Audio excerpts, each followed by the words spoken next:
potentially, hopefully, final Justice Task Force meeting. Welcome to our new members around the table, especially those who have joined us from the city of Spokane.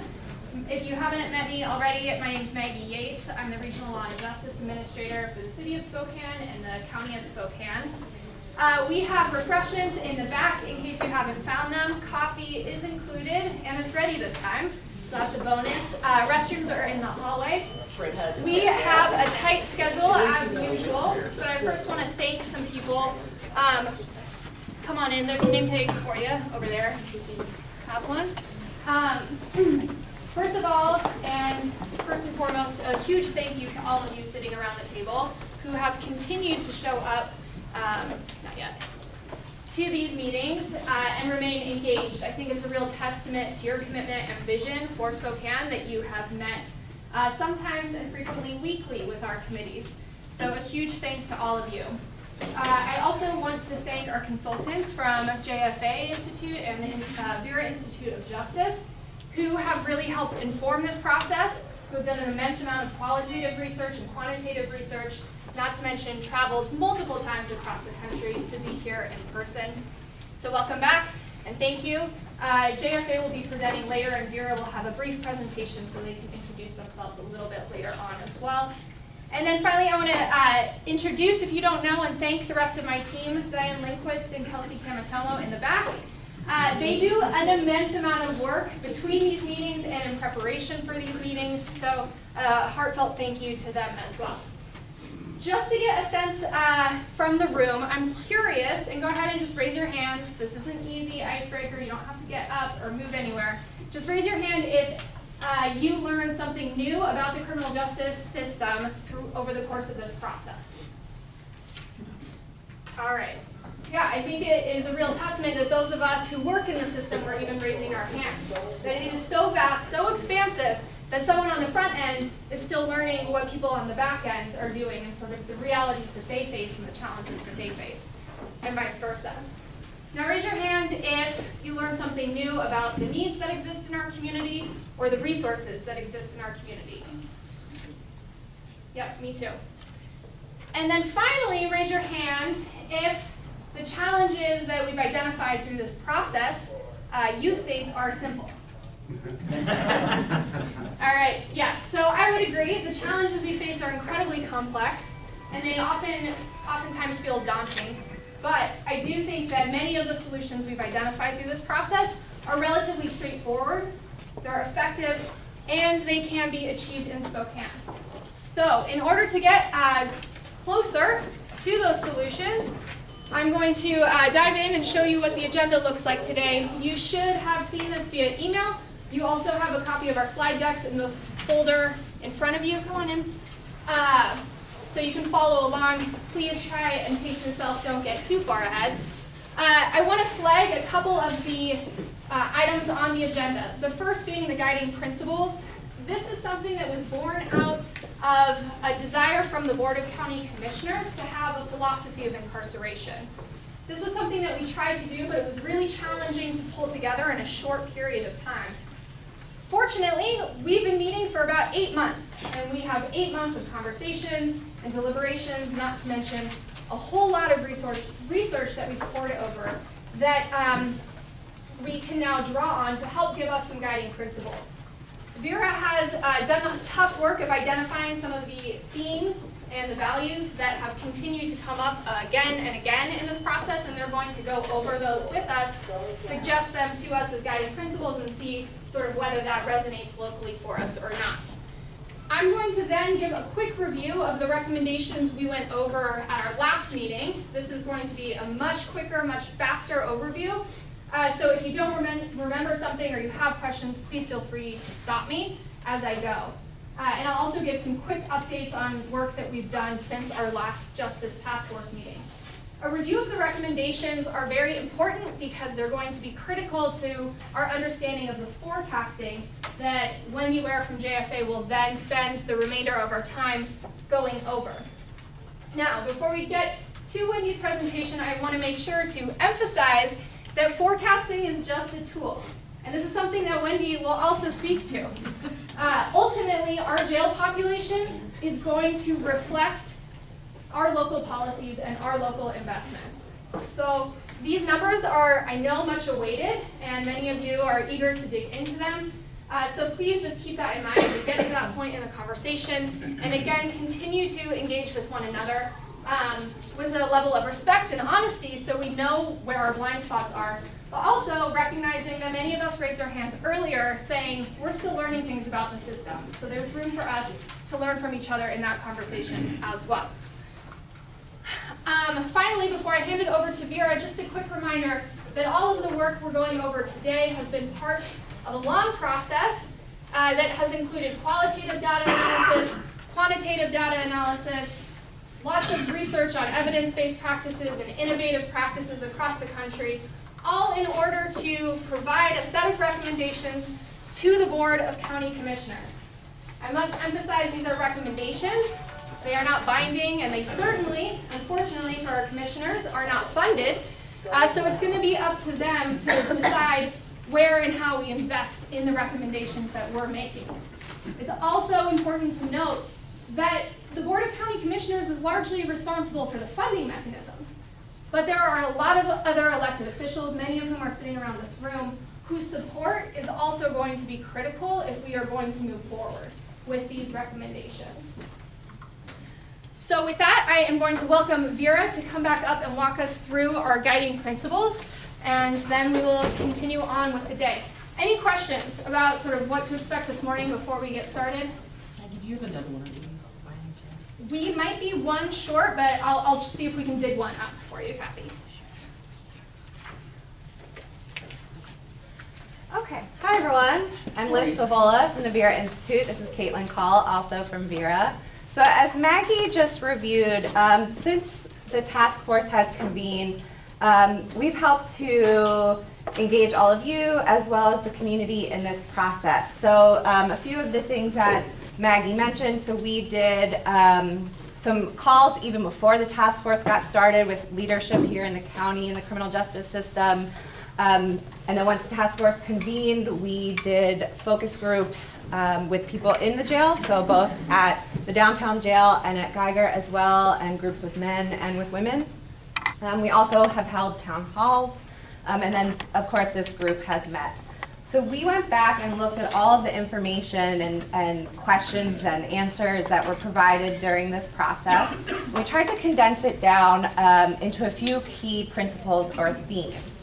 And you may remember this word cloud over here. We showed that at one of our meetings after we had done some similar synthesizing of what we were hearing at that point in time. And so as you can see, some big themes that emerged were community, justice, accountability, safety, equity.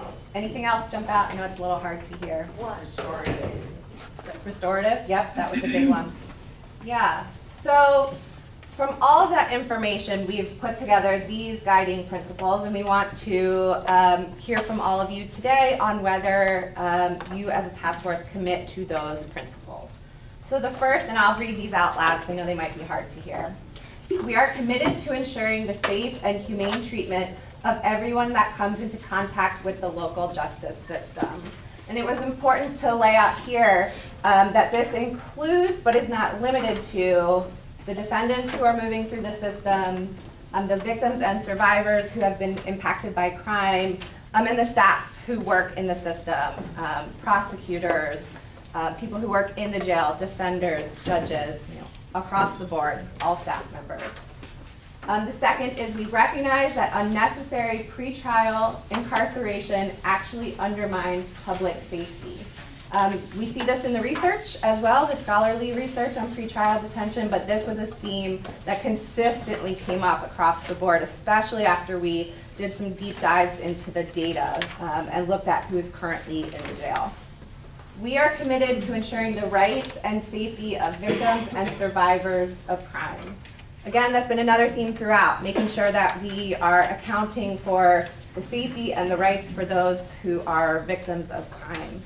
And we heard from victims of crime both at many of the town halls, people self-identified as victims of crimes, but also in the jail, actually. Many of the folks we were meeting with who are incarcerated are themselves victims of crime. Increased investments in rehabilitation and diversion opportunities, especially for individuals in need of behavioral health support, are necessary for the region's safety and success. Increased investments in community-based resources, especially housing and behavioral health treatment, will ultimately improve community safety and well-being. So we heard a lot about during our time together about the behavioral health needs, the mental health needs, substance use needs, trauma needs of the people who are incarcerated. Data-driven and evidence-based reforms will reduce crime, use taxpayer dollars more effectively, and increase community safety. So any initial thoughts? Yes. I have a question. What do you define as unnecessary pretrial incarceration? So most people are, the judge makes a determination, so how is it unnecessary? Yeah, so again, this is a theme that emerged from all of our meetings. But I think, and people may interpret this differently, but what we were hearing is when someone could be safely released into the population, but they're being held in jail because they cannot afford bail, sometimes even a small amount of bail. So a judge may be setting, let's say, a $500 bond, thinking that person may be able to afford that amount, and then they can't, and they are detained. I guess my question still is, how is that unnecessary if the judge has made that determination? Isn't that their job to determine why the bail should be set? Sure. I guess the thought of the task force and others was that if you're detaining someone who could be safely released, you're going to see worse outcomes. And what the research shows is that when you're detaining people who are low risk, who could otherwise be in the community, you're using resources, but you're also seeing worse impacts for them, including increased recidivism. Except for the fact that most people, I would ask, is most people are held on low bonds because they haven't appeared numerous times, so therefore they're affecting the system. And that's the reason the bond says, because of their actions. Right. So how is that unnecessary? Well, I think that's why the task force has talked a lot about things like court reminders and other solutions for helping people to get back to court. So thinking about if there are solutions. Tom, did you want to add something? Yeah, I'd just like to add that I think we've identified that a lot of people who are in the jail end up with a credit for time served plea. And I think what we were trying to identify is how can we get those people released earlier, if with kind of the understanding and the facts to support it that they're going to be released shortly anyway. So that was part of, I think, the reason for that. Great, thank you. Any others? I would just ask that when we talk about increased investments in rehab and diversion, increased investments in community-based resources, that's not just money. I just want us to recognize that it's also efficiency of, effectiveness of, that we invest ourselves in that also. Just investing money is not necessarily going to enhance things. Great, yes, excellent point, thank you. Yes. So maybe a two-part question, or the first one is on that same line. It says especially housing. I guess I'm wondering if you could speak to the correlation between housing and maybe the public's responsibility to provide housing and how that would reduce crime in the community. And then the second is during the last iteration, when I was at the county, one of the things that we came out of our probably 3 or 4 year process with the consultant was really leaning heavily on the notion and the principles of swift and certain, and this notion that that it isn't about the length of stay in the jail, it's about swift consequences for one's actions. And I don't see that reflected here. I wonder if you could speak to that at all. Okay, so the first question is about housing. I think there are a lot of models around the country that have proven that putting people into stable housing really reduces recidivism. So, I mean, that's really the first step when, it's hard to hold a job or to carry out treatment unless you have that stable housing component. So it's really would be a return on investment if you provided housing to folks, affordable housing. Yes. Well, I mean, and when our city is actually criminalizing people who are unhoused, for sitting on the sidewalk, that's not really a jailable offense, right? So that goes back to that being unnecessarily held, I think. So if we had the resources to address that, we could not have people in jail instead. Great. All due respect, 99% of those individuals aren't being jailed.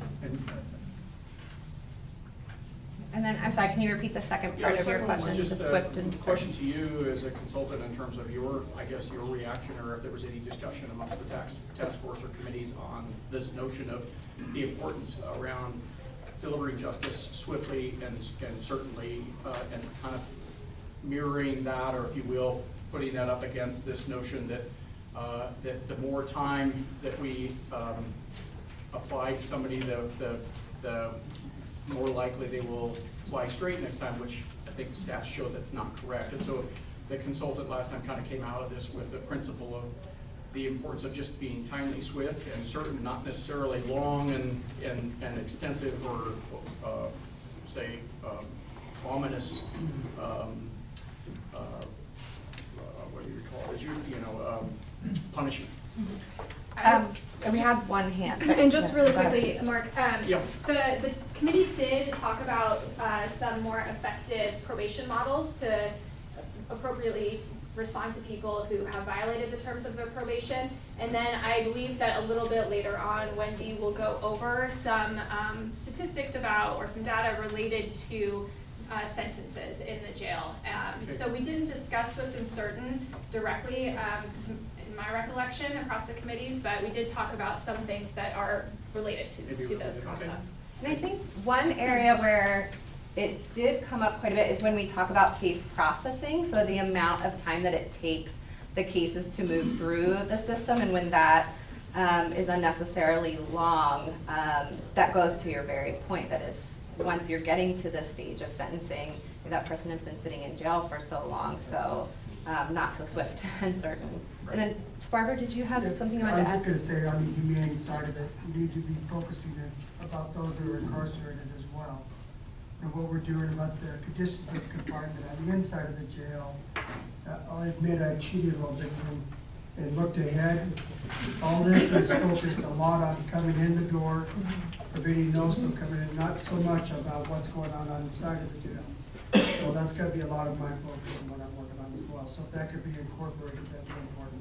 Okay, and so the first principle talks about ensuring the safe and humane treatment of The humane side of it. okay, So- do you feel like you would add language to that, or? I would certainly like to see it out of this there. Okay. Okay, so we're going to vote now to keep us moving. Yes? I just have Dan. one. My sense that there was probably a lot of conversation about racial equity, and that's been a part of our process. I don't really see that You're right. called out in there. That's an excellent point. Yep. Yep. Add that. Okay. So I guess we're doing this by a show of hands, maybe? Sure. Okay. Question, are we adding these two concerns about those incarcerated and racial equity before we vote? Yeah, we'll add the racial equity, and I would just also probably suggest equity generally to number 7, and then we can vote on adding language to number 1 that specifically calls out humane conditions of confinement. Okay, thank you. Yep. Okay, so by show of hands, support for number 1. We are committed to ensuring the safe and humane treatment of everyone that comes into contact with the local justice system. With the addition. With the addition of humane conditions. Yep. We have 1, 2, 3, 4, 5, 6, 7, 8, 9, 10, 11, 12, 13, 14, 15. Oh. Are we putting hands down? 16, 17, 18, 19, 20, 21, 22, 23, 24, 25, 26, 27, 27.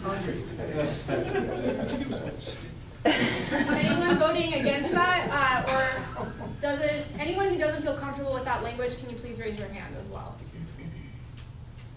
Okay, great. Yeah, maybe it's better to count people who let's say do no. that. I'm a slow counter. Okay. We recognize that unnecessary pretrial incarceration actually undermines public safety. People who are in disagreement with that statement, please raise your hand. So we have 2, 3, 4, So I'm just going to count Mark and Larry as a single vote since we're representing St. Paul. Larry can vote. 3. Okay. Are we taking feedback now, Maggie, or do you want to move on? Do you have any, we can take it as we go. Do you have anything you want to add in addition to your comments? Mark?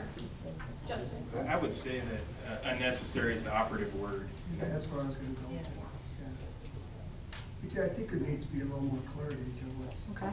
that word unnecessary. Would those not in support suggest other language or want to elaborate on why unnecessary is problematic? Larry? Unnecessary is subject to as many opinions as there are in this room. There's statutory guidance, there's court rule guidance, there's factors involving criminal history and all kinds of situational case-by-case factors. So I think, and this goes to a number of these things that have terms that are used that aren't even defined. And I think that's where we get ourselves in a lot of trouble as we move through a lot of the organizations that we have within the county, is we don't have things defined. And because of that, they're subject to individual interpretations. My office is going to default to statutory. That's our job. Somebody else may default to whatever it is their organization or group wants. That's their job. So when you have these sorts of terms that are subject to that level of interpretation, to me it's difficult to ask somebody to put their hand up in the air and say, yes, I agree with that. Because if it's the way I interpret it, I agree with it. Because I'm a statutory guy. Somebody else may have another feeling and they're going to agree with it for their reason. But in the end, we don't really have a meeting of the minds here of what's unnecessary. So I think that makes it problematic, so that's why my vote is no. Okay, thank you. I see a hand, Al. We'll come back. We're going to go over here and then. Well, I'm just, I agree with Larry that the term unnecessary is problematic, and since the goal is to try and, in my mind, equal justice quicker, I'm wondering if maybe a better word there instead of unnecessary is extensive pretrial, because what we want to do is we want to shorten the time before people, that they're in jail but they haven't been before a judge. Seems to me that that's what we want to try and minimize and stuff. Would that make it any easier for some of the folks that, Larry? Yes, and again, from the standpoint, everybody sees a judge within 72 hours. And we have judges coming on weekends. Everybody gets an opportunity to be heard, and everybody gets multiple opportunities to be heard about bail. And the court makes a determination. That's a statutory authority given to the court. I just find that there's a lot of levels that, the court makes that determination after argument of counsel and everything else. There should never be unnecessary pretrial incarceration if we're all doing our jobs. That should never happen, and there's statutes that guide us, and there's defense attorneys and everybody else that protect those rights of defendants along with our office. And I think the whole thing to me is covered by statute, and if we're not doing a good job, somebody should sue us. Just because, for the sake of time, we need to continue moving through this, I think a couple quick points. One, we have talked extensively about Court Rule 3.2, which helps guide pretrial release decisions. So that's something else that we can talk about and think about. And then additionally, this is just sort of a window into how difficult it is to build consensus around a philosophy of incarceration. And again, we're just trying to take sort of the temperature in the room, and this will all be provided to the Board of County Commissioners. If there's not a unanimous level of support for some of these guiding principles, that will certainly be noted so that the board can take that under consideration as well. So let's move on to the next one. Okay. Just add one thing, kind of a response. I think that when I think of unnecessary, what that means is since these are pretrial, people are presumed innocent, they're not being sanctioned, they're not being punished. Is there a less restrictive means to achieve community safety and return to court? That is the question. And not that have we funded it yet, but does it exist out there someplace that they're doing it? So that's what unnecessary means, is a less restrictive means to achieve the same outcome that jail would. Thank you. Okay, moving on to number 3. We are committed to ensuring the rights and safety of victims and survivors of crime. Anyone not support that? Yes. Oh, I support it. Sure. Could we also add the broader community to that as well? Right. So, Ensuring the rights and safety of victims and survivors of crime as well as the broader community. Yes. Okay. okay. Does everyone support that addition? Okay. So, all in favor of this? Okay. Anyone not in favor? Great. Excellent. Okay, increased investments in rehabilitation and diversion opportunities, especially for individuals in need of behavioral health support, are necessary for the region's safety and success. Any not in support? Not in clarification, so, Okay. again, terms, for the region's safety and success. Success. At what? So I think it could stop after the word support.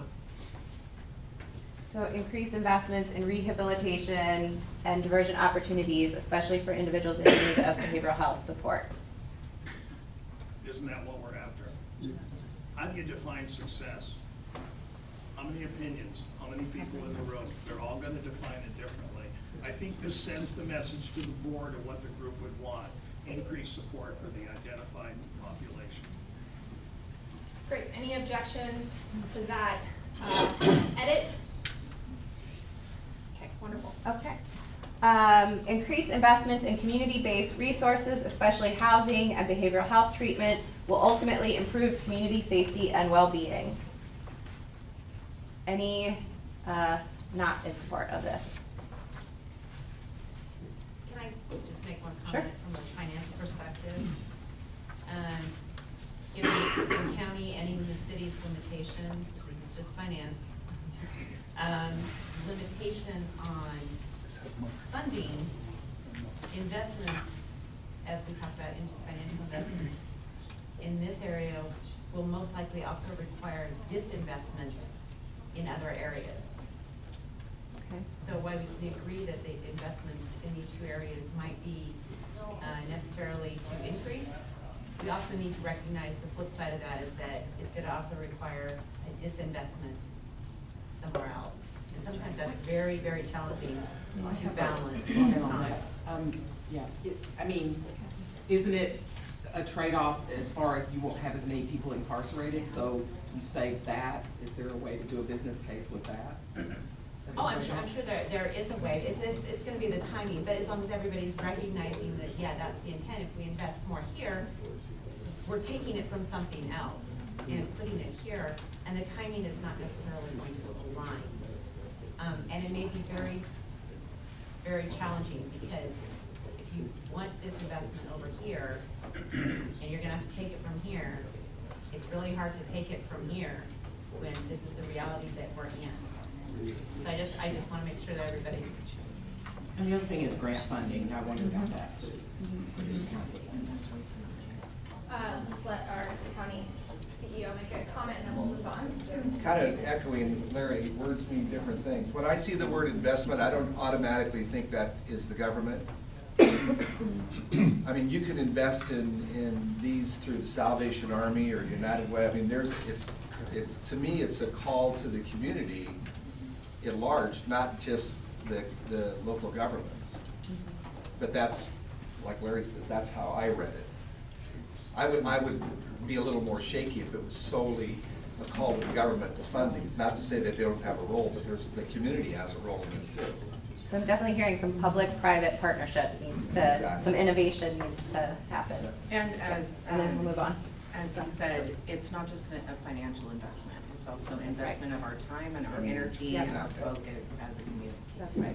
Okay, Allison hasn't had a chance to speak Okay. this morning. We're going to go to And her she and then needs the to chance to move on. speak. This is your one. No, I'm kidding. Yeah, exactly. The thing that I think is really important is thinking about the best use of the dollar, and that oftentimes if we're thinking about the healthcare services being provided in the jail, the county is funding that, versus if it was provided in the community, Medicaid, in many cases, would be paying for that. So while I agree that there's a lot of public-private partnership, it's really more about best use of dollar that I think we'd want to try and tease out of that. Great, thank you. Okay, moving on to the last one. Data. I just feel compelled, I have to add this, Maggie. Yeah. So is there a reason why we're calling out mental health issues and not calling out drug and alcohol issues? Because it seems to me drug and alcohol issues are one of the primary drivers of criminal behavior. Yeah, that's why we're using behavioral health. That includes substance It use. does, okay, Yep, my apologies, yep. thank No, you. no, no, no. Thank you for clarifying. Okay, so data-driven and evidence-based reforms will reduce crime, the use of taxpayer dollars, and increase community safety. Any objections? None? Larry? Not in every case. Okay. That's the goal, okay, that's the Yep. goal. Yep. But not in every case. And particularly, as we found out in some previous meetings and some other committees, data historically is one of the most easily manipulated systems that you can have. You can skew data very easily, intentionally or otherwise. So I think we could put, something to effect that that's the goal, to use data and evidence-based reforms with the goal of reducing crime, decreasing investments of taxpayer dollars, and increasing community safety. It's a goal, it isn't gonna happen every time. Right. To say that it will presumes a whole lot of things, not all of which are gonna be reality. So I think it's a goal, it's a principle, okay? Right. So I Yep. think that would be at least more consistent with what will actually happen. Other thoughts on that? Are others in agreement with that change to the language? I can agree with that. I would just say that evidence-based kind of takes away that manipulation of the data. If we can show that there is evidence that this works. Yep. Great, thank you. Any others before we move on to our additional principle? Okay, so we, Sorry, Liz, yep. just to interrupt. So there's no objections to the change of the language saying data-driven and evidence-based reforms will reduce, sorry, the Larry, goal do of- you mind repeating that The for goal, us? the goal of using data-driven and evidence-based reforms is to reduce crime, decrease investment of taxpayer. In other words, we're gonna use those things with the goal With of the goal. accomplishing these things. I think that's a more accurate statement of what we're trying to do. Great. Rather than predict an outcome, this is the goal, the outcome will be proven as through the use of these systems. Thank you. Any objections to that? Okay, wonderful. And then if we can go just back up to the one preceding that, we Oh, didn't did I actually skip? vote on that. Oh, sorry about that. So I know there's a lot of conversation about that. We can include the conversation in the comments submitted to the Board of County Commissioners. So let's just take a vote as it's currently worded. Who is in support of this statement? And again, it says increased investments in community-based resources, especially housing and behavioral health, will ultimately improve community safety and well-being. So currently in support.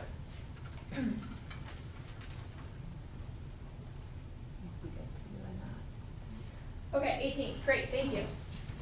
Okay, so the suggestion of racial equity, having a principle around racial equity, do we have suggestions for how we want to phrase that principle? We're committed to racial equity in the criminal justice system. Pretty straightforward. Kathy, could you say that again? We are committed to racial equity in the criminal justice system. Any other suggestions before we vote?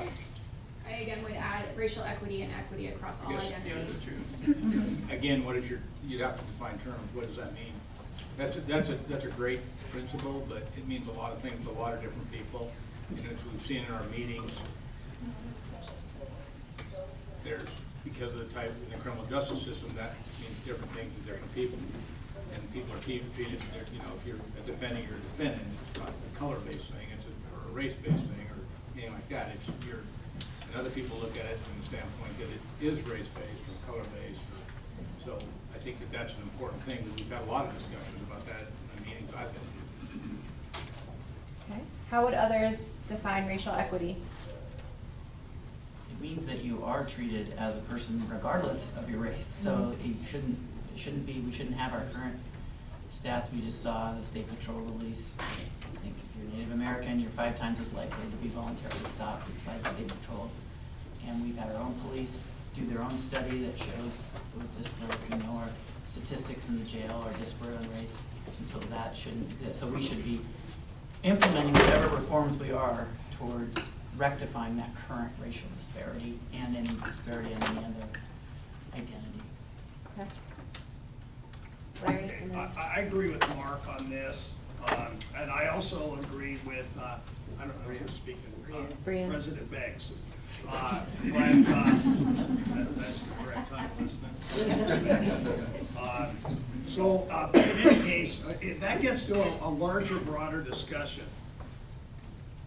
what is, if there are, we've never actually sat as a group, and of course I've missed some meetings, but I've never been in a group that actually sat and said, what is racial disparity in the jail? If it's strictly numbers versus a percentage in the population, is that what we've defined as racial disparity? Generally, because the numbers that say that crime is committed across racial groups is the same, but in the incarceration it is not the same. Okay, so what we need to look at is what's the causes of that. Okay, you can't address something because of a number without taking a look at what are the potential factors. Okay, we talked, for instance, in the last meeting, and I viewed the recording when it came up, about a given slide about the fact that bonds were much higher for one group overall than another. But there was a the number of felonies, the types of felonies hadn't been broken out, the criminal history hadn't been broken out, and all those affect bail decisions, quite honestly. And it's even in the PSA, those types of things are considered. So you have to look at what the causes are, and that includes who's committing what crimes, how frequently, how many convictions do they have, what is the driver of the bail decisions ultimately that are made by the court before we can look at something and say, this is something we can fix. Because otherwise, we may be actually looking at a statutory change. You see what I'm getting at? So I think that's a broad discussion. It's an important discussion, but you got to define the terms, and you got to look for what are the potential causes of racial disparity, either just in terms of a population in the jail or the bonds that are associated with their pretrial detention and that sort of thing. I think that's important to find out what the causes are, and then we can determine what we can fix as a group, or what is outside the statute even, for instance. Okay, so I'm sorry, this is a conversation that could take the full 4 hours, defining racial disparity and racial equity and racial justice. So, again, I'm gonna restate the additional principle, and we'll take a vote. We will note the objections and sort of the detail or the concern around any objections. So, And just add something that might help people to commit to studying the issue. Could we all commit to studying the issue so that we can move towards racial equity? Would that help? That makes a lot more sense, because we blanket statement that's so broad that that's up to you. So we're going to vote on the currently proposed language, and then we can add that as a comment that was made. Did we capture that? Great. Okay. So Spokane, the Spokane region is committed to pursuing racial equity and equity across all identities. Anyone who objects to that, please raise your hand, and we can clarify why that is. Mr. Hoskell, for the same reasons you stated. For all the reasons stated. And same, A.C. Lundgren. Okay. A.C. Lundgren and Prosecutor Haskell. Got it. Okay. Thank you. That was incredibly productive. Many of you were in the room when we tried to sort of synthesize a philosophy around criminal justice earlier, and I think that this gives us and gives the board a helpful understanding of where we're all at in our understanding of where we should be moving. Thank you to Vera for pulling those values and principles together for Spokane. We are going to move on to reviewing the work of the Justice Task Force up to this point. Again, this is going to be very quick. Stop me if you have questions. As you know, we met as a full task force twice, and then we broke into 3 subcommittees that met weekly most of the time. The Rethinking Incarceration Committee, Community Collaboration, and the Cost Committee. These committees followed a 3-phase approach to developing some solutions for the broader task force to consider. We looked at our target populations, then we researched initiatives related to those target populations, and then we developed recommendations that you all saw and learned about at our last meeting. Here again are the target populations. Hopefully you're all familiar with them at this point. These are the populations that emerged from the data that JFA initially looked at in terms of our current jail population. So failures to appear, a huge challenge for us, both anecdotally and no surprise, the data bears that out. Failure to comply, people who violate the terms of their probation is another significant population, especially in terms of their length of stay in our jail. Behavioral health, we know this is true in Spokane. The data is pretty striking, and it's also not unique to us. This is a challenge across the country, seeing high rates of people with behavioral health issues coming through the criminal justice system. And for folks who are interested in seeing those, we will post all of our materials online as usual after these meetings. Other populations include our sentence population in the jail, our contract populations, both DOC and the U.S. Marshals, and we've had recent conversations at the SRLJC and in other meetings about these beds. We also saw that people are charged with multiple charges coming in through our jail, and at our last meeting we talked about some reasons as to why that may be. And then, of course, as you all know, we have a huge pretrial population in our jail, roughly 70%. Again, these are folks who have not yet been convicted of the crime for which they're being held. And this group breaks down into subgroups, including those who are held on a very low bond, and those who may not pose a risk to public safety, and sort of get at Brianne's comment related to least restrictive alternatives and what we can develop to target these folks. You can see that our recommendations fall under these target populations. And before I do a quick primer on our recommendations, I want to share with you our voting from our last meeting. So as you recall, we put dots along the recommendations to see where there was endorsement. Green meant that there was strong endorsement and support for the program. Yellow meant, yeah, we support it, but we still have some questions. And red was, I'm not comfortable with this, don't want to move forward. So as you can see, overwhelmingly, we have support for all of our recommendations that the task force has developed. And just to run through them quickly, again, the first set of recommendations deals with the failure to appear population. So one of the recommendations is to redesign our court citations, the paperwork that law enforcement gives to folks when they stop them on the street. Our current citation is dense, it's full of jargon, fine print, and, went back to the beginning.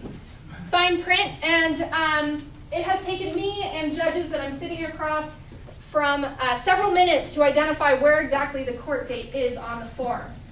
So that had robust support to change and revise that. In New York, they revised their citation form and saw an increase in court appearance rates, 13%, just by doing that.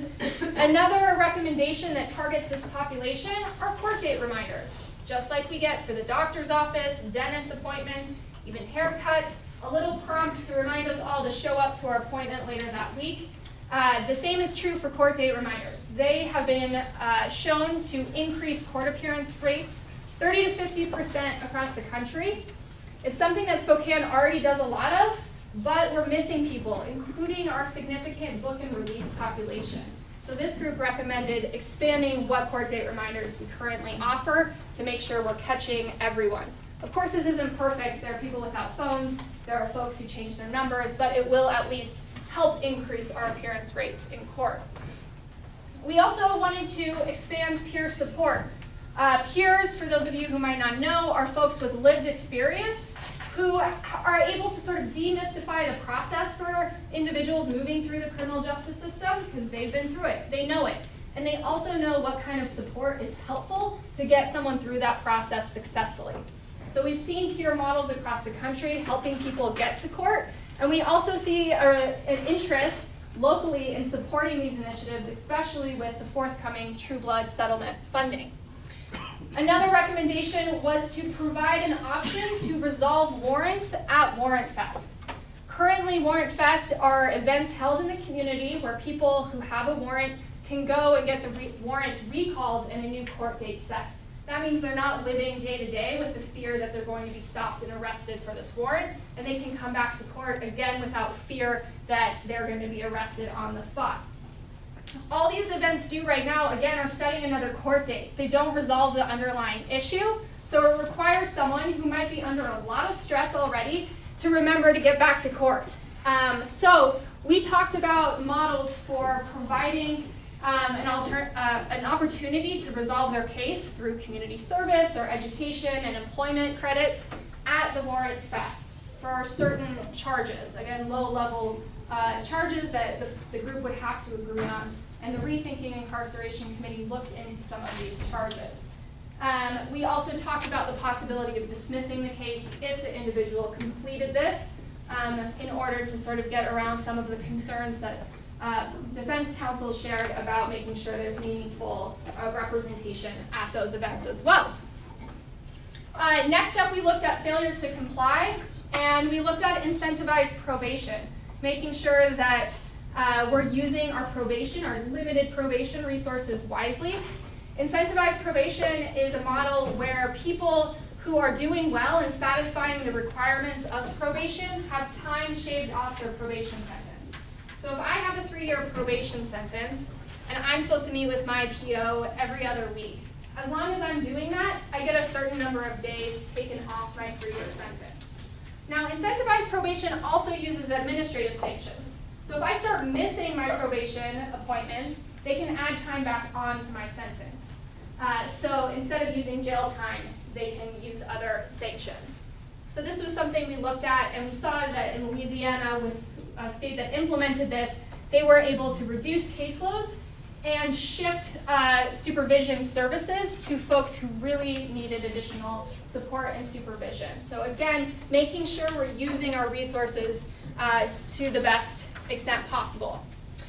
We also looked at supervised release for our pretrial population. This is the program that we saw in New York that connects people to a case manager in lieu of having bail set. The case manager then can connect individuals with resources and referrals. We've seen a lot of success in New York with this program. They have an 88% appearance rate in court for their participants in supervised release, and they also only see 8% of their participants re-arrested on a felony charge. Yes, Judge Stop. Do we have any data that shows us what our appearance rate is? Not off the top of my head. Diane, I'm looking at you in case you think of something that I can't think of. This has been difficult for us to track. We've been able to see who's been rebooked on an FTA warrant, but we are still working to get the number of warrants that are issued for people failing to appear for court. The only reason I ask is if you say that 88% of people should appear in New York, and that sounds great, but what if we're at 88% right now? We are at a pretty high rate for folks getting Uptrust, and I believe Uptrust is pulling this data for us as well to get a comparison, because they're seeing their success rate for court date reminders through the Public Defender's Office, so they also want to track FTA rates. Again, it's something that we're trying to pull, but it's a matter of accessing the right data and getting access to the courts and then pulling those warrants, if that makes sense. Maggie? Curtis and then Sabrina. Oh, no, I didn't have anything. Curtis Hampton, sorry. Curtis, nice to see you. My question is, do we have any way to track the continuances during pretrial? Do we have any data to support that? We don't, but the data would live with the courts. I know municipal court and district court has recently been able to review some data that the National Center of State Courts has pulled for them. So that's helpful, and each court would have that at this point. Curtis, we have that information. We'll get it to you, okay? We do have that. I love that. Thank you. And Serena. I was just gonna note that the auditor's report that came out on Yeah, bail good point. mentioned that Spokane had a 38% return rate on people showing up for court who they just OR'd. And then with pretrial services, it was something like 52% appearance rate. Yeah, and we can circulate that resource as well. I think it was published last year. Yeah. Director Sparber. I just had a question to Commissioner, I'm sorry, old habit, former Commissioner Mark had asked for some data on the bail project. Did you get those numbers together, Sabrina, for that from the last meeting? We shared it at the last meeting, the current numbers, and then the forecasting will also include the bail projects work in the forecast. I was just, because I haven't seen those yet, you know. They were at our last meeting. I can pull them again. I just don't have them off the top of my head. I don't have you all on the slide, but you're welcome to jump in if you want. Okay, so that's supervised release. We also recommended expanding our bail review pilot. This is something that is somewhat similar, although a little different, to supervised release, and is currently operating at a very small scale in Spokane. So with this project, individuals who are held on a $5,000 bond or less and present with behavioral health issues can be released by the court to intensive case management. This has been operating again on a small scale in Superior Court, and we also have just started it in municipal court, and we're hoping to roll it out to district court as well. So it's a clinician working within pretrial services who really heads this up in partnership with the pretrial services officer. And so the group supported largely expanding this, adding more clinicians, and making sure that we're working in all 3 courts, recognizing it's a pilot, and in order to really be able to evaluate it, we need to make sure we're getting an adequate number of people into the program. Next, we moved on to our sentence population, and we looked at electronic home monitoring. Right now, we have a small EHM program operated at Geiger for sentence population only.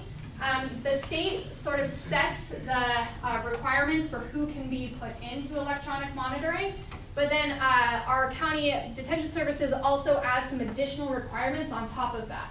So it's really going to require us to look at our policies where we might be able to ease those limitations in order to get people into the program who really are appropriate for it. One of those requirements are user fees, so folks have to pay a small amount to be able to even get on EHM, and they also need address and a certain type of employment. So that's something for us to look at as well. We also talked about limiting overnight releases, not holding people longer than they need to be, but figuring out how to get people out faster or give them a voluntary waiting area, because what we know is that about 25% of our sentence population and roughly 21% of our pretrial population are being released between 8 p.m. and 6 a.m. That's problematic because businesses are closed, resources are closed, and transportation is limited. So we're putting people out onto the street in some really unsafe circumstances for themselves, but also potentially creating some unsafe circumstances for the rest of the community. Now, this has been addressed in places like Chicago, Texas, and California. So we have some models that we can look at to make sure we're doing the best possible work on behalf of individuals coming home and everyone living at home as well. We also talked about coordinated releases and reach-ins. Reach-ins is this idea where community-based providers have access to clients and can establish new clients in the jail in order to help stabilize them and then help set them up with a plan for coming back home and supporting them through that in order to disrupt a cycle of recidivism. We do this a little bit already with some people coming into the jail. We also have mental health professionals working in our jail, but this is an area that we can really look at expanding in order to make sure we're providing support for everyone who needs it in order, again, to disrupt recidivism and decrease criminal activity in the community, making all of us safer.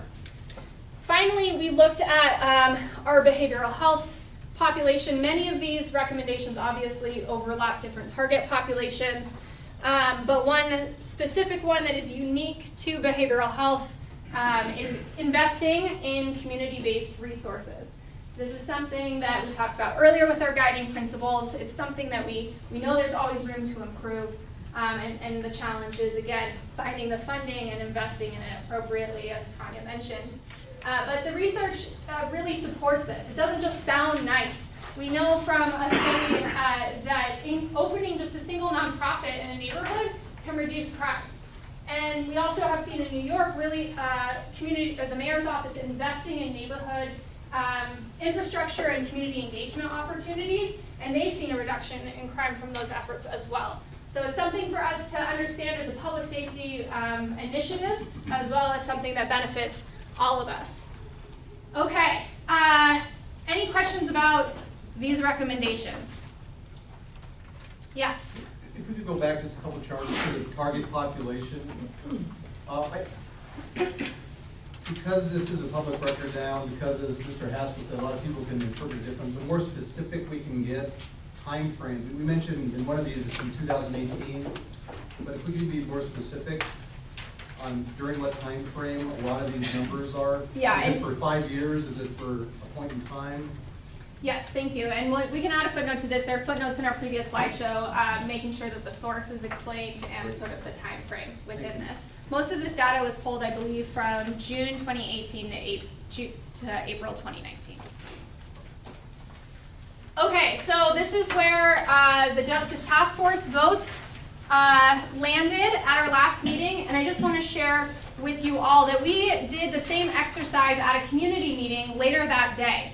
And as you can see, the community, the members of the community who were present at that meeting also overwhelmingly supported these recommendations, with the exception of some concern over electronic home monitoring, specifically related to the pretrial population, and we'll talk about that a little bit later on. But again, the community and the members in of the task force in this room are thinking about these initiatives similarly, and again, it's worth mentioning that the focus groups that Bureau conducted inside the jail also really tracked with a lot of these recommendations and support for these recommendations. Okay, so since our last Justice Task Force meeting, we have not stopped meeting with committees, and we haven't stopped working. So I want to flag for you some additional updates that have occurred since we all met together.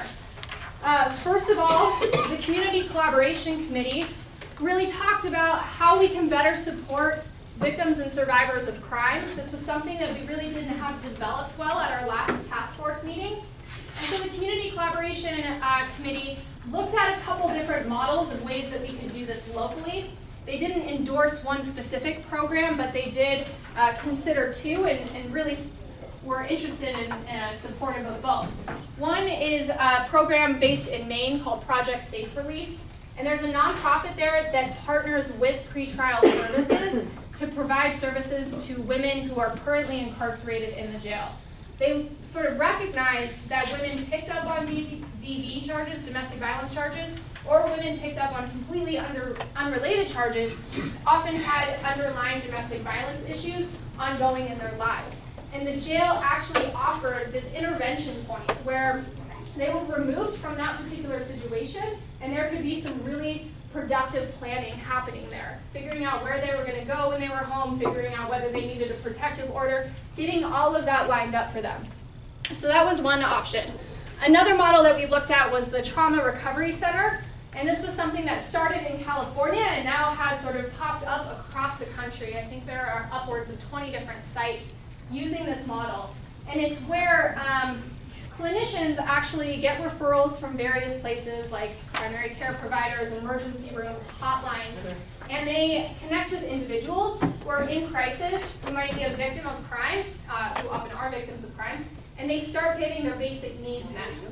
And then once their basic needs are met, the individual sort of initiates an interest in clinical treatment, and the provider can then engage in mental health services. So it's sort of the idea of waiting until someone is treatment ready and helping them get stable so that they can engage with a therapist to succeed and really recover from what can be a traumatic event. What was that called again?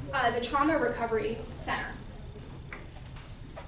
The Community Collaboration Committee also developed some specific recommendations for improving our citation form. Getting rid of all of the fine print and jargon that's not required by law, really making it more intuitive to read and more reader-friendly, highlighting the court date or bolding it, and making that front and center. These are recommendations that we recently shared at a Spokane Regional Law and Justice Council meeting. And so I'm just putting them up here as well. You have them on your handouts. We did a little additional research as well, figuring out what it would take to actually change the citation form, and as we knew, it was very challenging. So the citation form is produced by the sector application that is managed by the Washington State Patrol. But the administrative office of the courts is the one responsible for any changes to the form. And the AOC relies on a committee to suggest or recommend changes. So what they told us is that if we want to recommend changes, we should actually come up with a mock template of what we want and give it to this committee that usually reconvenes after the legislative session for their consideration, and then the AOC will take it under advisement based on what the committee recommends to the AOC. They also said, because this can be somewhat of an arduous process, you can also just come up with a form and slap it on top of the citation form that sector spits out. So something just locally specific for us. So that's something that we can do in the interim as well. Yes? What the city has done is they've put more information on the back of the sector ticket so that people know how to apply for a public defender, a little bit more information about the court, etc. Great. Yes, thank you. Okay, Rethinking Incarceration looked at pre-filing diversion models. This is something that we've been exploring for a long time, and so the Rethinking Incarceration Committee looked at what exists out there that we could mirror. And one of the models we looked at, again, there was no specific, this is what Spokane should do, but here are some good ideas that we can look at. One comes out of New York from a therapeutic court, which they're actually expanding to other courts, where an individual at their first appearance is sort of given some appointments that they need to make, like meeting with a mental health counselor, meeting with their primary care provider, applying for a job. And as long as they satisfy those 3 requirements, their case is dismissed or never filed. In New York, it's a little bit different, so their case wouldn't have been filed by this point. And this program is really designed to actually help stabilize people. So this is often what we hear our judges wanting to do. They want to help people. They want to make sure they don't see them again in their courtrooms. And this model is really an opportunity for the court to say, here you go, make these appointments, take sort of advantage of this, and then I don't want to see you again. So that's one option, but there are so many other options out there. There's one where people come in and do like an electronic learning module, and as long as they complete that, their case is dismissed.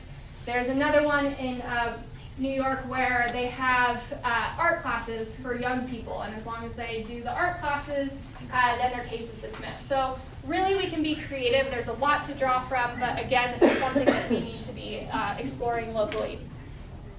They also really supported establishing a court hotline. So a centralized number of people can call to get their questions answered. This is something we don't have right now, but it sort of operates informally. So if someone finds the number of pretrial services, they can call them. Maybe they'll call a public defender. Maybe they call the clerk's office. It really just depends. But people are bouncing around trying to get information, and they could really improve the experience for individuals and potentially appearance rates if we offer this. In New York, their hotline is staffed by peers, so people who have also been through the system, and can really encourage people. No, you need to show up. No, you cannot reschedule this court date. You need to go, and here are the reasons why. And so this is something for us to explore as well. Of course, it's going to take resources, but again, really improve the experience for community members. Yes, Kathy? It'd be also perfect if the person on the hotline, the worker, has access so that they could say, you have a warrant in Superior Court, or you have a warrant in District Court, those kind of things, and how to take care of them. Yeah, that's a great suggestion. Thank you. And then quickly, this group did not recommend expanding electronic monitoring to pretrial, and they did not recommend shifting criminal offenses to civil infractions. This does not mean everyone was in agreement, but for the most part, there was a majority of support for both of these positions. We can go into all of the research, why the group moved away from electronic monitoring, but I can assure you that it was after 2 meetings of conversation and one that really looked at a lot of research around this. Yes? I think I might have missed the meeting about shifting criminal offenses to civil infractions. Is that because of the financial burden to people? This was the rethinking one, so not the committee that you stood on, but it was about sort of looking at, do we have, what charges would we want to shift? How many people are actually being charged with that? And is it effective? And there was a lot of conversation and no consensus that all 3 of those sort of prongs would be met, and so the committee moved away from that. Well, I also, just to add to that, there's a lot of issues because we'd be in conflict with statutory authority that we didn't have the power to do it. I mean, that was one of the conversation is laws have been passed by the, especially for the county, laws have been passed by the legislature. We can't just change those things. We don't have the power to do that. And then also pretrial monitoring, it's got to be changed to a legislative fix. That's one of the release conditions we can have on felony cases. It's not one of the things we can do because the statute doesn't allow us to do it. So it's not that we don't want to do it. It was more where we're going to get the authority to do it. Okay, great, thank you. Thanks for that addition, Mark. Again, you heard me say earlier we'd get back to court date reminders. We're already doing a lot of this locally, but again, there are people that we're missing, those who are booked and released and those who are released at first appearance. So Spokane is working right now with Uptrust to integrate a court date reminder software at booking that is going to pull people's contact information and match it with their court dates and give them a reminder of their first upcoming court appearance. This is something that we're very close to launching. We're just making sure all the booking officers are up to speed on the new project. So we anticipate that we'll be ready to go before the end of the month. And then our next phase is going to be making sure that people who are released at first appearance also are enrolled. Because right now in Superior Court, if someone's released or OR'd at their first appearance, they typically won't be enrolled in the public defender's court date reminder system until that formal assignment of counsel is made, which can take a couple of weeks, and potentially they miss that next court date. So again, just making sure that we're catching people falling through the cracks here.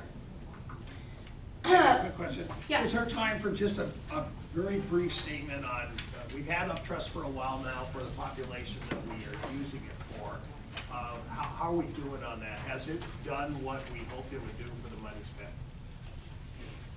So I haven't seen recent numbers from December, but our earlier numbers, the appearance rate was hovering around 88%, 90% for people who were receiving the text messages. The version that the County Public Defender's Office is using provides court date reminders, which is sort of a one-way ping, but then it also has a two-way conversation box for attorneys to converse with their clients electronically. I don't know, Tom, if you want to speak to more of that. Right, and I was going to point that out, that I think we went into contracting with Uptrust for that purpose of reappearance, you know, making sure they got to court. But the added bonus has been the communication piece. I'll give you an example. I had a lawyer this weekend who was preparing for trial on Monday and got a ding, you know, that it came into his inbox that his client, who we had prepped all day Friday, wanted to talk to him immediately. He got in contact with that person over the weekend just by exchanging the text through Uptrust, made a phone call, and the person said, you know what, I don't want to go to trial, I want to take the deal that's offered, can you get that back for me? That did happen. I mean, situations like that, that saved a lot of court time, saved, you know, so there's just added bonus. Great. Okay, thank you. Yes? Just very quick, I'm sorry if I missed this, but expanding all court date reminders, that's for all 3 of our courts? Correct. Great. Yeah, municipal and district courts currently have their court date reminders that they provide, and this would help people get to that first court appearance and then enroll in the court system. Yes, Judge Stop. The only downside I see to this, and I talked to Maggie about it, is if they enroll them in a court date reminder upon release, and they come to their first appearance, and you ask them, are you enrolled in text message reminders? They're going to say, yeah, I got one for this. When this is a one-time reminder. So and the confusion is going to be, they're thinking they're enrolled, and they may not be. That might take some additional explanation from the court, but the text messages that they get from Uptrust explain that once they go to court, they must enroll in the court's reminder system if they want to continue receiving updates. So of course, some people are going to miss that, but we are trying to minimize the confusion. Okay, just a couple quick updates before we give you a break. This falls outside of the work of this task force, but it's something that is really relevant to our conversation, especially when we get to forecasting, which is a project that Director Sparber and I have been working on together. It's very early on in its preliminary stages, but worth mentioning just so we can include the numbers in the forecasting in a moment. So when people used to be arrested, it was pretty easy. They would just go straight to the jail to be booked if they were not cited on the street. So we are currently working to give law enforcement the option of taking people to a mental health crisis stabilization facility in lieu of jail when appropriate.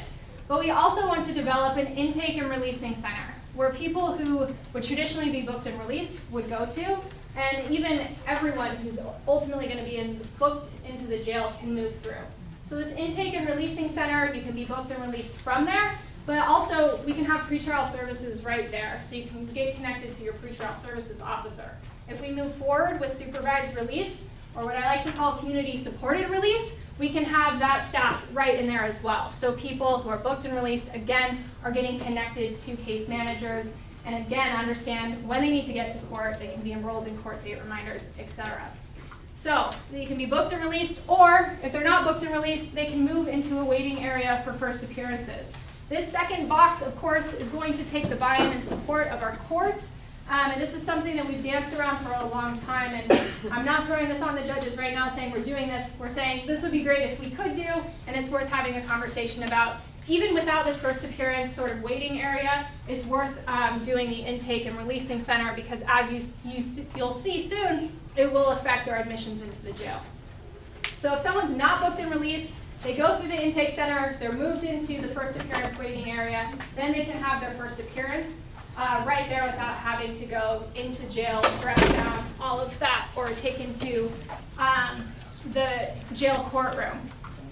So again, after first appearance, people can be OR'd right there. If they're not OR'd or released with conditions, then they're finally booked into the jail. Once people are released from the jail, whether they're transported to another facility, serve their sentence, or bond out, they, along with everyone else who have been released through the first appearance area, will move through the releasing center. Again, before you're spit out into the community, you're connected with those case managers, connected with resources. I think there's a lot of opportunity for this intake and releasing center. It's an opportunity where we can provide medical consults if there was the room and interest. It's a place where we could coordinate transportation to this building. So a lot to be done and explored with regard to this project. And again, sharing it so that we can look at numbers a little bit later on in terms of how it will affect the jail. Anything you want to add, Director Sparber, before we move on? No, just that, you know, the first phase is that first box, and then obviously like the rest of it, we're going to focus on the jail. Great, thank you. It is not going to be pretty at first, but it's going to be probably a temporary structure to start off. It provides the safety and everything that we need to, you know, but as we get going, we'll hopefully have something more permanent. Perfect. Yes, John. Just a couple quick points. As I understand it, as long as our clients through the first two boxes, they still got Medicare coverage, if they have it. It's not until they get booked into jail that they lose it, benefit. Also, if we do decide to go collectively this way, the fees to our municipal partners that might be associated with first two boxes are going to be a whole lot lower, I'm guessing, than a booking fee. So for clients, I think this is also much more advantageous. So there's a lot of benefits to this. So on the first box, what we're talking about is the category of folks that get booked in that we SCJ or so that the courts have given us authority to automatically release. So rather than in processing them through the jail and the cost associated with it, which is going to be quite a bit more than processing them through this, we still accomplish the same goals, get their fingerprints or mug shots, and set them up for court dates, but they'd be processed outside of the jail. That's basically all it is. So. Kathy, final I just comment? wonder, would there be a jail courtroom in that intake and release? That's that second box. Ultimately, that's what we'd like to see happen. with first appearances, which is not, you know, back before you left, there was a lot of conversations about having a court room on 2 West, and then going through the process of all of that. And that's meant for the folks to come in during that peak hour. You know, we have that big rush that is, you know, between 2 o'clock and like 10 o'clock. And then we have another one after, you know, after midnight for the drunk drivers and those folks as well. Has there been success identifying a jail courtroom? No, we've changed our focus more to this first appearance on the outside. Okay. Try to capture that population. It wouldn't even change into jail clothes or anything. They would just be sitting there waiting for their first appearance. If they're booked into jail, they just march themselves right over to the jail. We book them in. If not, then they would be released to whatever the community services or whatever it be on the outside. So I think this strategy is similar to what we saw over in Maryland, Commissioner French and Commissioner Cuny and I. But it's broken out into phases. It's a little more strategy behind it than what we saw there. So obviously, still preliminary, lots to be done to develop this and formalize it further. Okay. People who are sitting get 2 votes later today. We're going to get started. If everyone can rejoin us at the table, who's a task force member. The second half of this morning is going to be, again, focused on jail forecasting. Wendy Ware from the JFA Institute, who's done this work in several jurisdictions, has been crunching the numbers, is going to walk us through them in just a moment. We are going to see a couple of different models and options. So again, please remember, these are decisions or numbers that are ultimately going to be informed by our policy decisions. That means there is room to have debate. Please do so with respect and understanding that there's a lot, again, to learn from everyone in this room. So big thanks to Wendy for doing a lot of work leading up to today, and we'll turn it over to you. Great. Thanks, Maggie. Again, my name is Wendy Ware. I'm from the JFA Institute, and we are a national criminal justice research organization. My personal focus is on correctional forecasting, jails, juveniles, and prisons. I've been doing this work for over 25 years, and we are actively engaged in over 25 jail jurisdictions around the country doing similar work to this. Sometimes in the scope of a master plan and construction, sometimes just in research and task force, like you guys are undertaking now. I was here in July. First of all, I've been asked by Spokane to come in and put some numbers, context around the work that you're doing here. Okay. I was here in July, and I went through a detailed data review of all the data that we got from the county. Okay. And see some similar faces.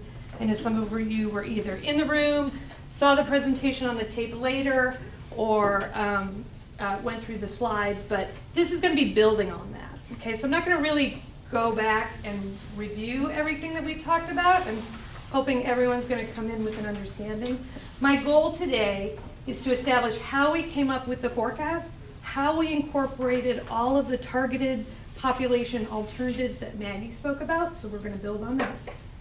Show you the end numbers, and then we were asked to do some sort of back of the envelope construction costs based on those numbers. So I'm going to get to those at the end.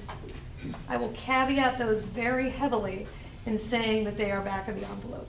If you were to undertake a new jail construction or closing of Geiger or doing things like that, you would have to do a much more extensive plan. Okay. All right, so let's start. So what goes into our forecast is a couple things I want to update you from when we were here in July. The first one is the jail bookings. So we were here in July. There's been 6 months since then. We're in January, so we wanted to complete the 2019 numbers. Okay. So these are bookings into the Spokane County Jail. And as you see in 2019, there's been an increase in bookings. Okay. You've had a little bit of an uptick fluctuation. You're still well under your 6-year high in 2014. You know, I don't see anything really dramatic here. It's sort of a bouncing around effect. Okay? There's an equal percentage increase in males and females, so it's not one group over another. Okay? But you closed out 2019 a little bit higher on bookings than you did before.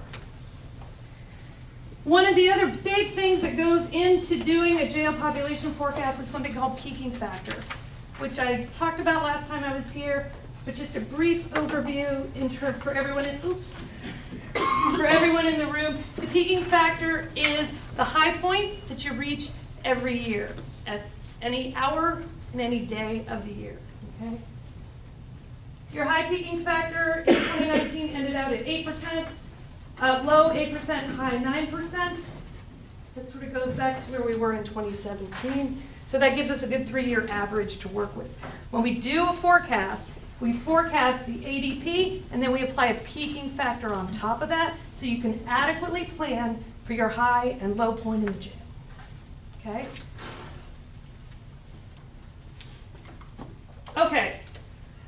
So if we look at the blue bars, which are your ADP in 2019, you say you ended at 921, which is down from 2018, 947, okay? I said bookings are up, but the ADP is down, so what has to have happened? Your length of stay has gone down, okay? So you closed out 2019 with a slightly shorter length of stay than you had in 2018, 16.5 days, okay? But as you see on the 6-year trend of your length of stay, you're still pretty consistent, okay? This is fairly common for any jail population to bounce around, a little up, a little down, bookings and ADP. When we look at this, this is a consistent system, okay? There is not an overall upward trend, and there's not an overall downward trend, okay? It's pretty stable. Okay, so that's the historical. Let's talk about the future. We took a look at the Spokane County resident population projections. So what is the county population going to be in the future, okay?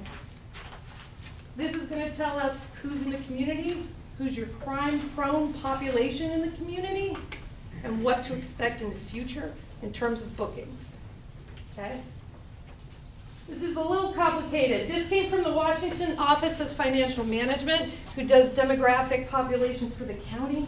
They have a high, medium, and a low forecast. So they do lots of forecasts demographically of the county. We have chosen, the last one they did was in 2017, so it's a couple years ago.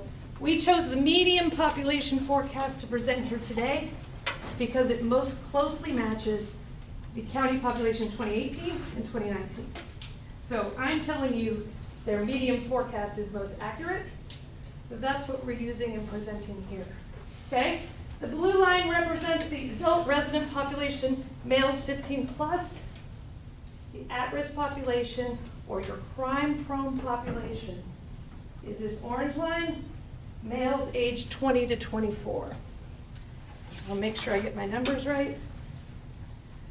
The overall adult male population in the county is projected to grow by an average of 1% per year through this forecast horizon, and the at-risk at 0.5% per year. Yes? Down at the bottom, it just says total adult resident Correct. population, not male. That's everyone. That's correct. I'm sorry. Okay. I'm sorry. This is your total adult population. Your at-risk being your males 20 to 24. Sorry about that. Thank you for correcting me. Okay? Okay. So, 1% projected for the total county, 0.5% per year projected for this male 20 to 24. That means your county population is growing mostly in younger and older individuals. Okay, for those percentages to match up, it has to be made up in another group. Okay? Okay, so let's remember that 0.5%. Okay, so then we get into our assumptions of how we make our forecast. Oh, I'm sorry. I first want to talk about the previous county population forecast that was done in 2008 because it's been brought up a lot. Okay, I think it's the last official forecast that's been done by the county, and it's been referenced a lot. So in early 2008, a comprehensive needs assessment and master plan was produced by an outside consultant. We got a copy of that report, and we were asked to just put a critical eye on it and see how well it's tracking. Okay? In that report, a comprehensive data system wasn't really accessible to the consultant. Okay? This is 12 years ago. Not surprising to me. So they actually used a sample of bookings in 2007, and a monthly snapshot they generated over 9 months to do this study. Okay, so it wasn't really done on everyone coming into the system or everyone housed on any given day. The forecast was produced on methodology using a historical rate of jail admissions to the population, historical ADP, and a length of stay assumption, along with their county demographic trend populations that they had back then.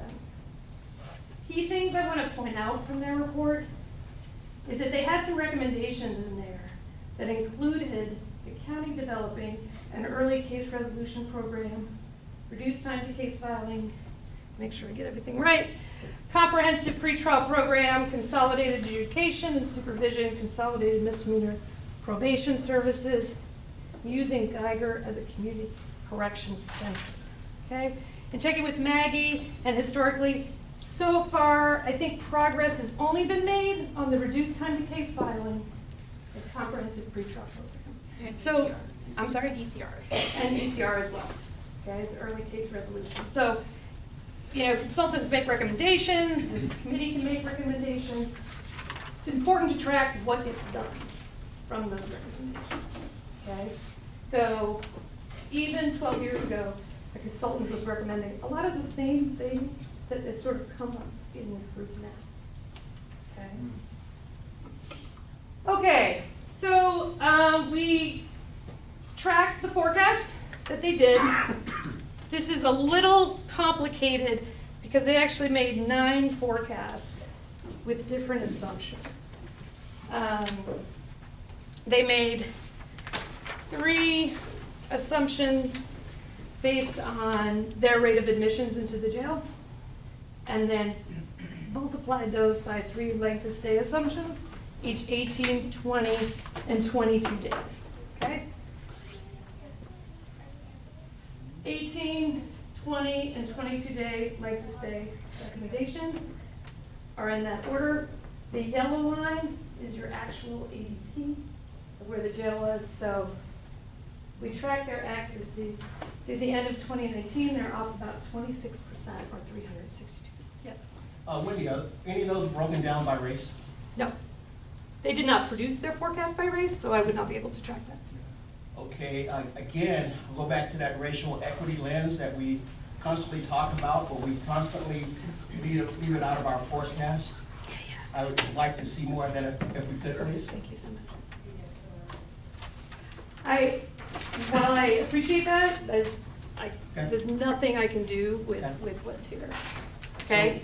So, excuse me. Yeah. Hi, so Kurt Robinson, Spokane NAACP. So I just want to bring attention to the fact that I believe it was about 3 meetings ago, and to, kind of tie into Mother Hampton's statement about race and equity, that I specifically asked from that corner over there that be implemented into all of the things and all of the data pulls from that point on. And I believe, if I remember, we could go back and review it, but there was consensus, or there was agreement that would be attempted.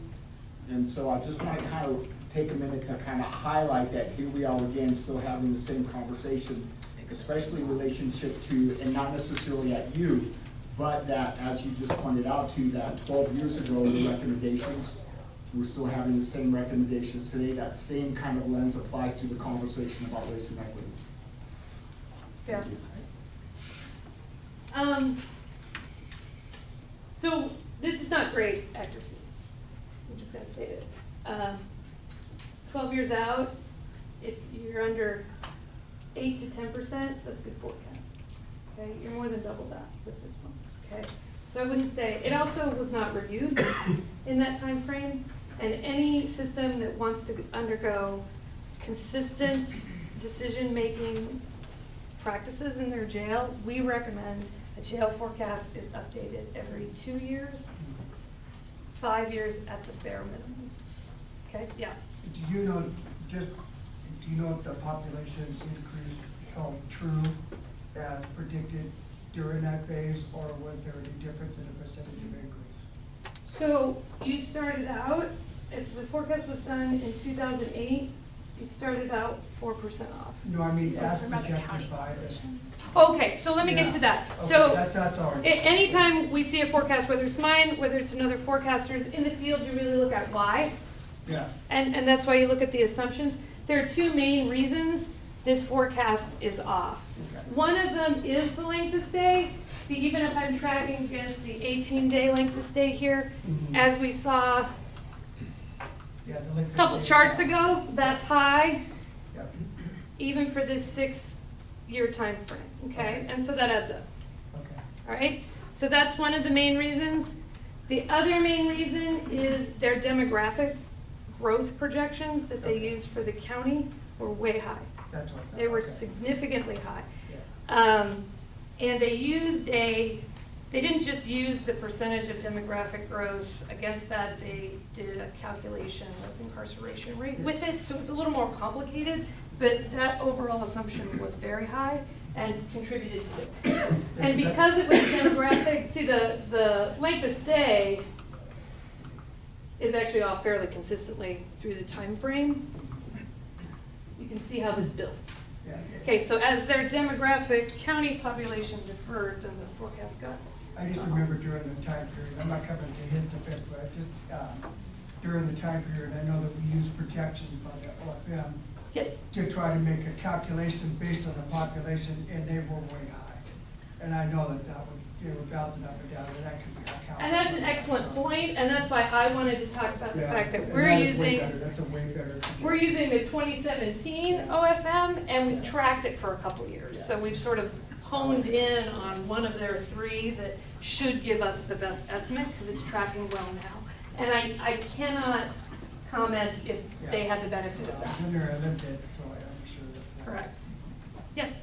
What factor would space play in this projection? I mean, if the projection is showing, that those different lengths of stay, you're gonna be at this population, but your actual number of beds is down here, I mean, you're never gonna be able to reach that. So I would think that would play a major factor. Absolutely, and that's why, as I said, as a county, if you're gonna sort of commit to a guiding principle of decision, database decision, you should update your forecast every 2 years. You should look at those factors that go into it, because you set up a set of assumptions in 2008.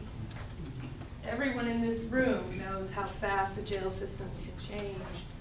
It's a bit difficult to expect it to track for 12 years. Yes?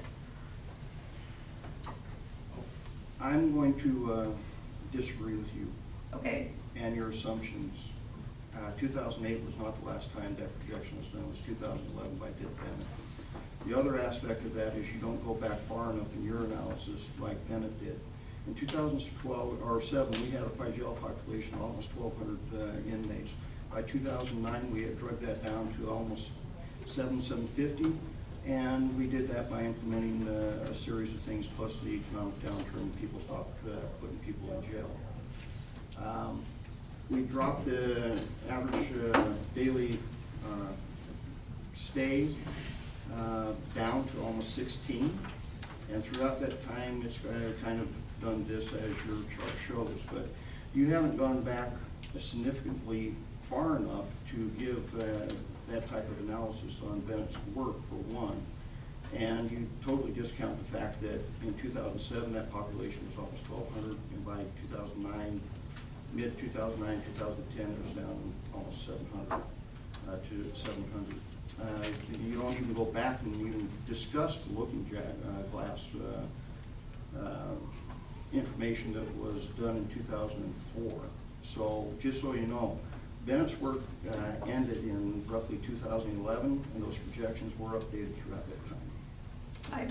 I don't know what to say other than we were not provided a copy of that. Yes?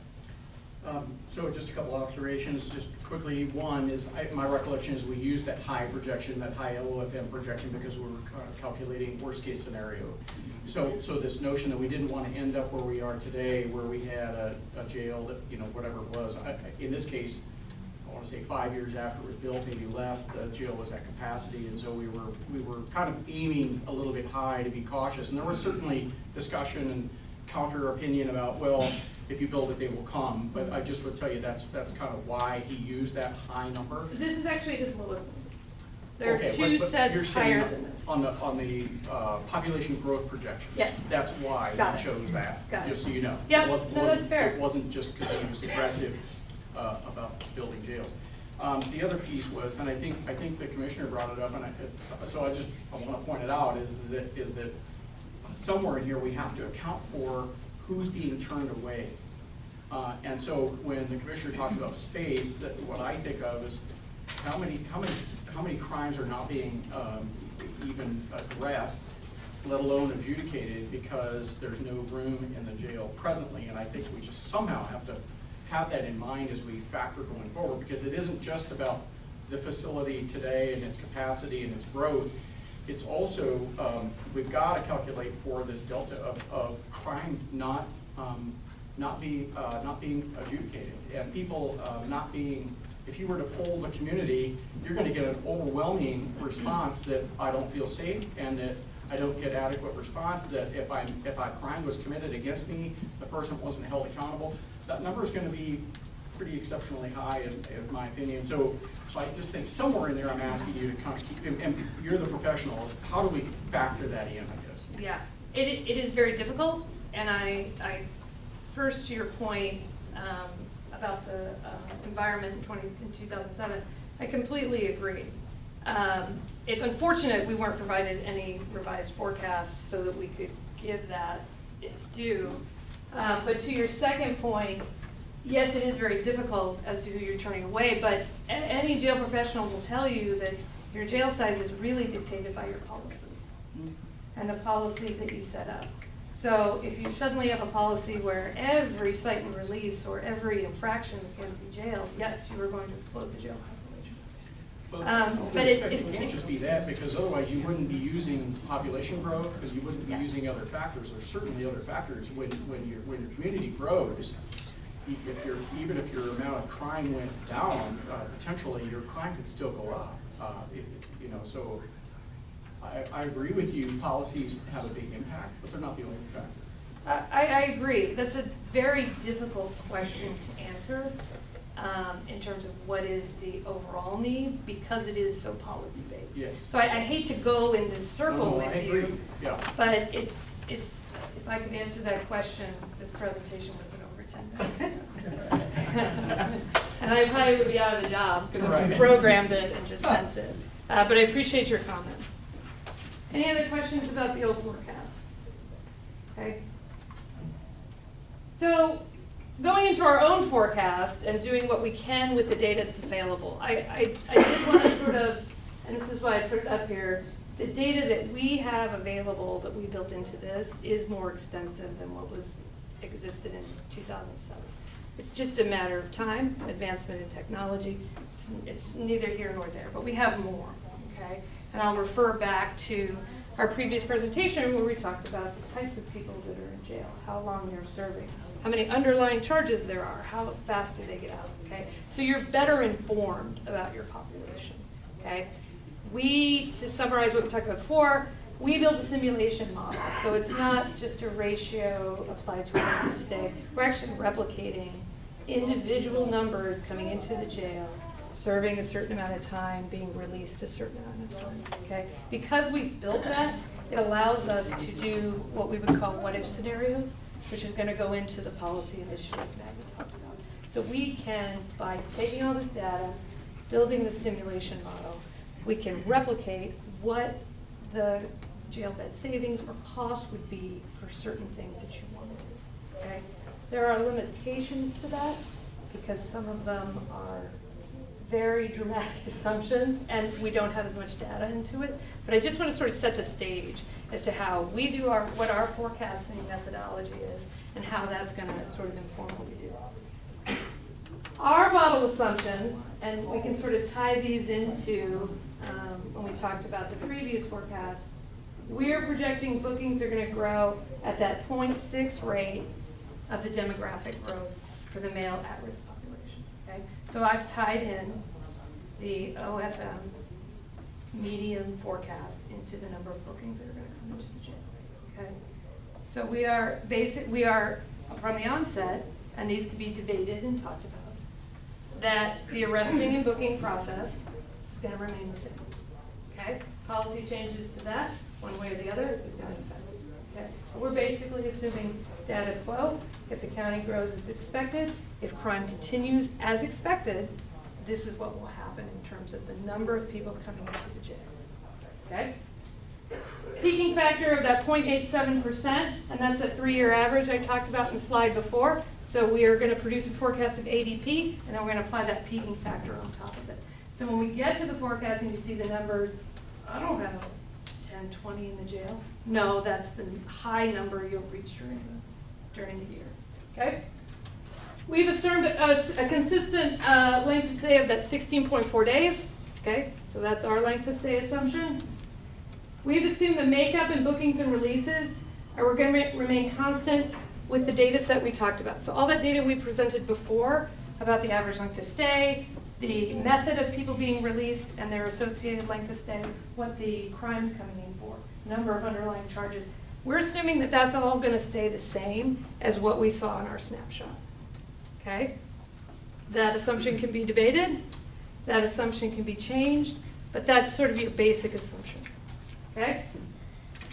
Federal and DOC holds. I know that's a point of discussion in this group, and you'll see that I've broken them out of the forecast, so you'll see them as a separate group. We're going to keep them constant. Okay? So we haven't assumed you're going to double the number of federal hold. We haven't assumed you're going to zero them out, but that's something that could be done. Okay? The initiative reductions built into the baseline model, which I'm going to go through one by one, so you can sort of see each one of the targeted assumptions Maggie talked about, how many jail beds that's going to affect it up or down. Okay? Questions? I can't, so the total initiative is 178 beds? By 2021, and then that goes up, our forecast goes out to 2029, so we'll see it. Don't worry, this counts. Okay. Is that 16.4%, is that the 5-year average, or is that just 2019? That's just 2019. Okay. It is actually very similar to the 4-year average, so we went with 2019. Okay. Just one thing the simulation model does is if you said, okay, well, I want to know what it is at 20, or I want to know what it is at 12, that's something we can do very easily. Okay, so let's go through the jail initiative impacts, these targeted assumptions that Maggie talked about. I want to talk in general about the methodology, and then we're going to go through each one. In general, the data sources we used are that May to April 2019 data set. Maggie referenced it earlier. It's what all the data from the previous presentation I came out and gave is based on. Okay, that's our data set. Okay, but as you move into this decision-making model, you would get another data, and Diane would do it. She's already set up to do it, which I know she's happy I'm calling her out. You would ideally get this data set or a similar time frame data set every year and compare the stats that you saw the previous year with this year. Because really, forecasting is an explanation of what's going on in the jail. And you can't do that without the data, okay? So this is sort of our base data set. For the impact methodology, it's the data set we use for the forecast, so it's the same data set we should use for any sort of impact calculations off of it, consistency.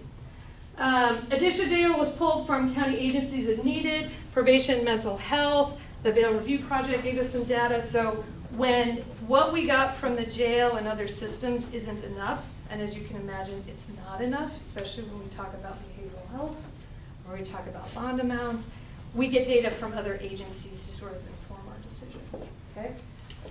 Best practices and current research from other jurisdictions where similar initiatives are being developed or utilized, and I'm going to highlight some of those.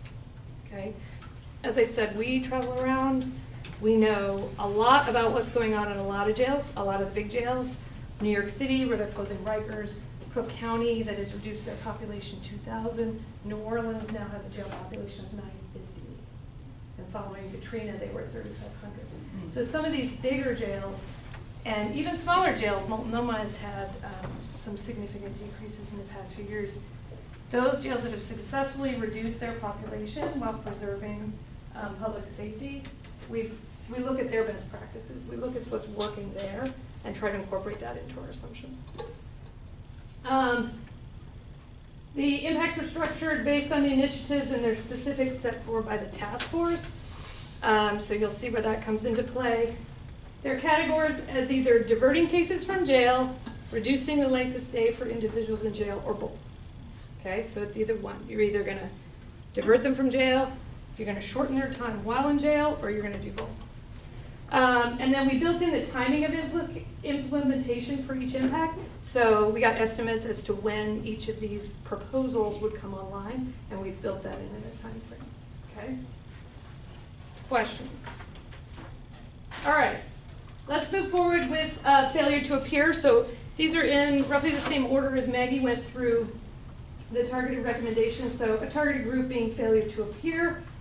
I'm not going to spend too much time on what Maggie's already talking about the redesign of citations, resolution of warrants, peer reports.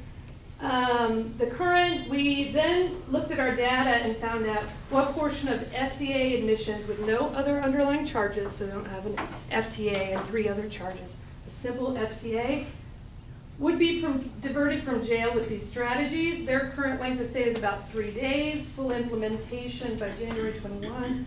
That's would result in about 675 fewer jail bookings and a reduction of only 5 beds. Okay, so it's a low bed day, low bed savings because of that short length of stay. Because the people you've targeted are only serving 3 days.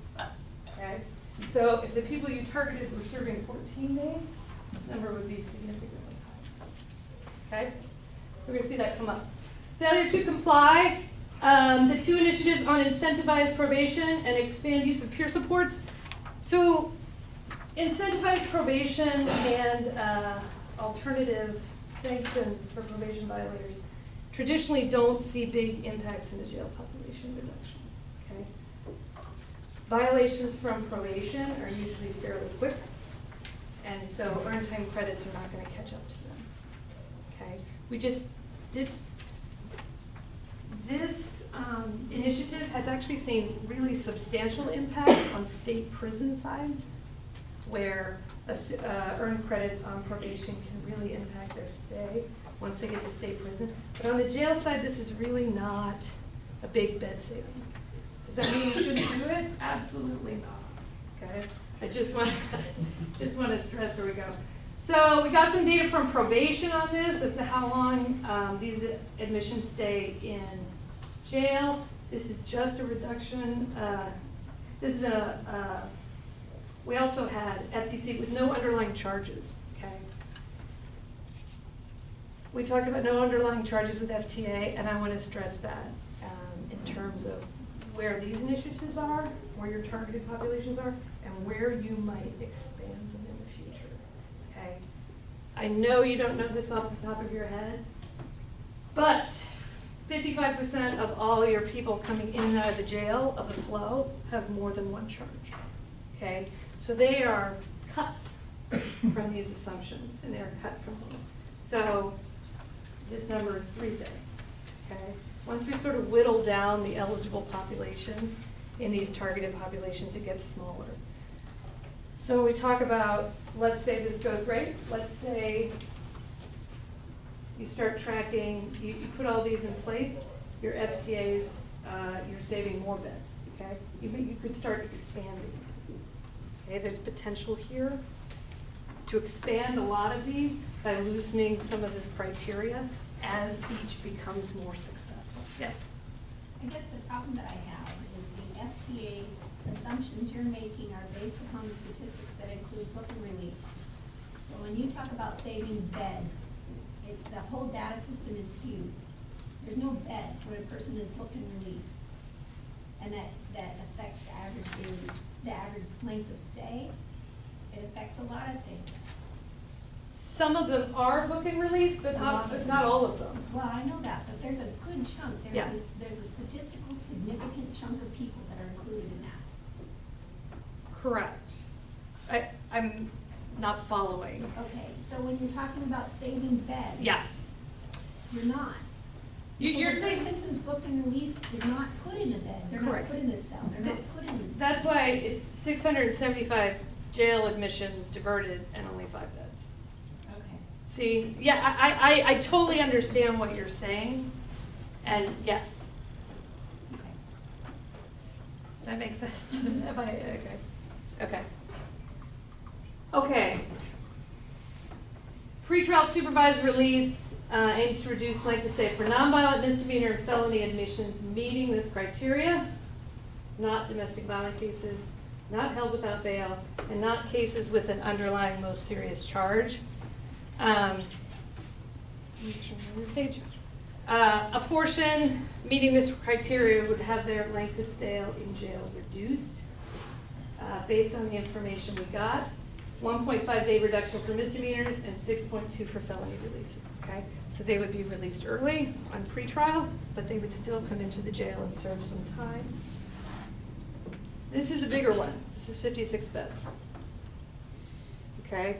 So shortening the length of time for the non-book and release people would, getting them out on pretrial supervision as opposed to sitting in jail, could save about 56 beds. And just to clarify, this is related to the supervised release model that we discussed earlier, not necessarily the traditional pretrial services that are currently happening.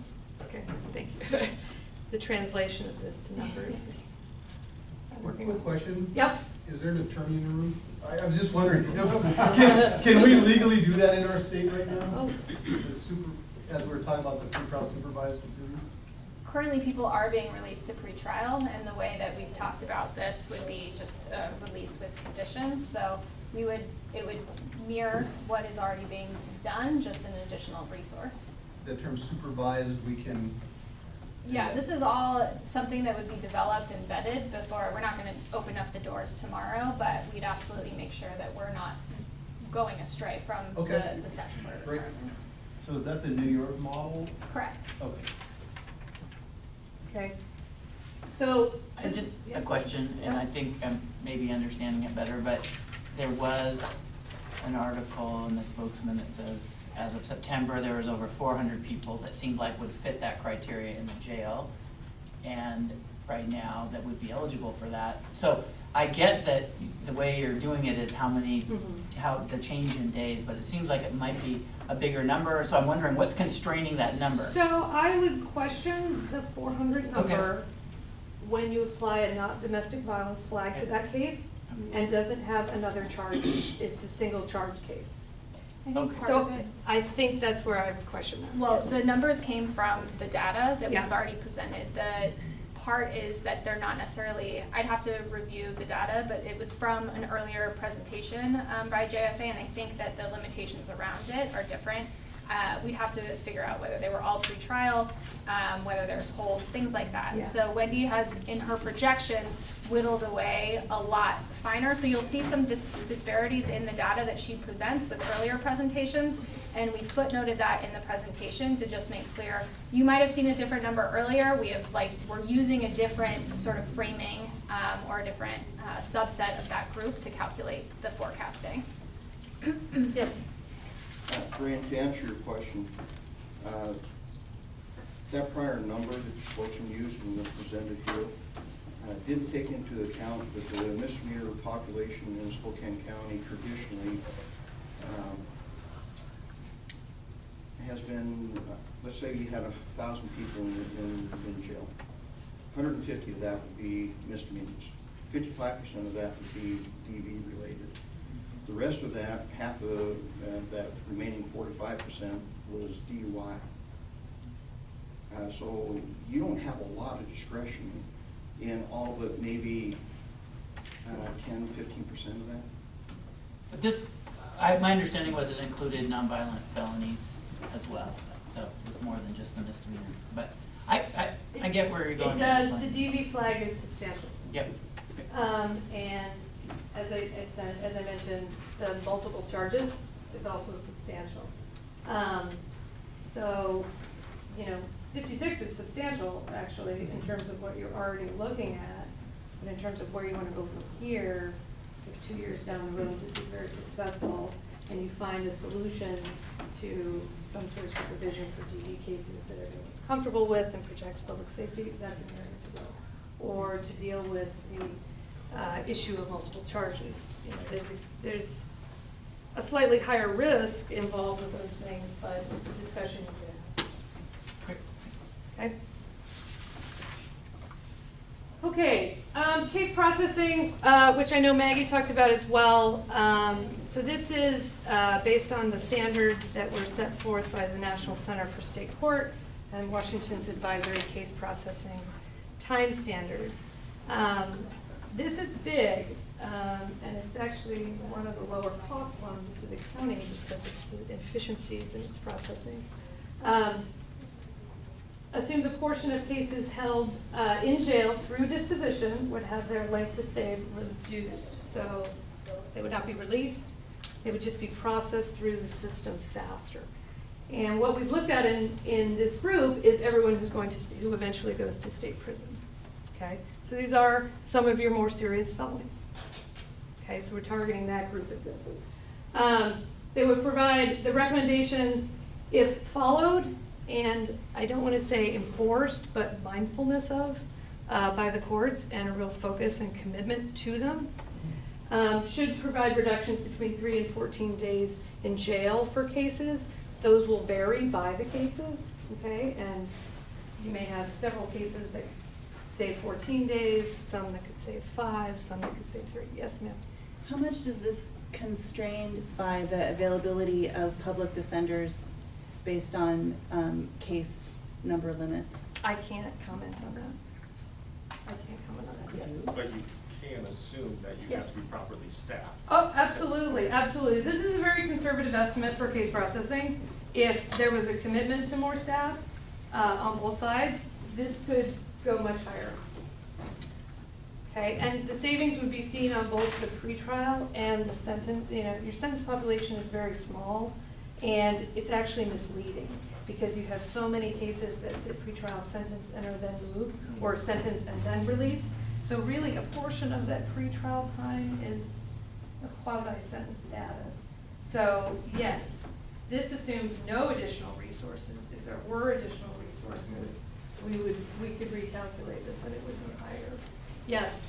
I was just going to point out, an important thing for me is to look at what the average length of stay is and the reduction in beds.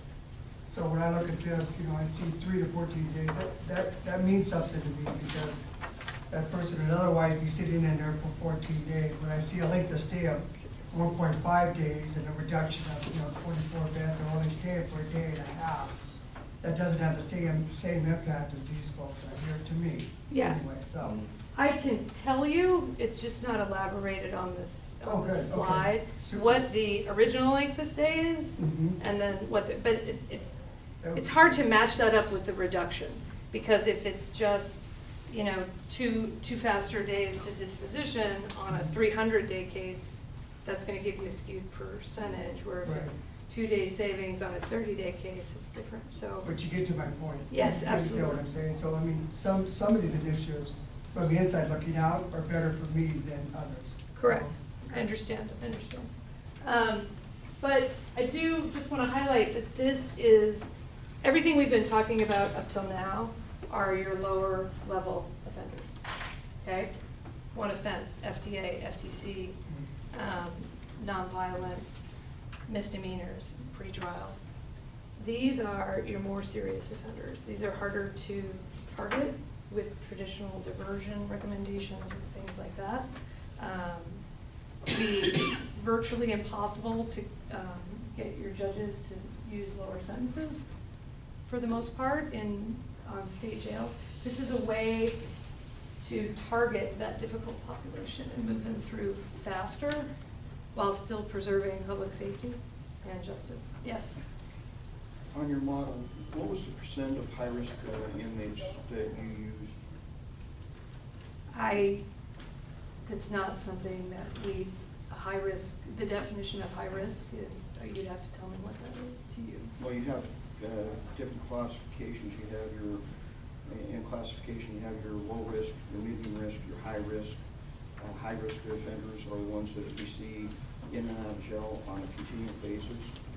I think that the Spokane probably can give you 500 names just off the top of their head of the frequent flyers, and we can match them with a notified.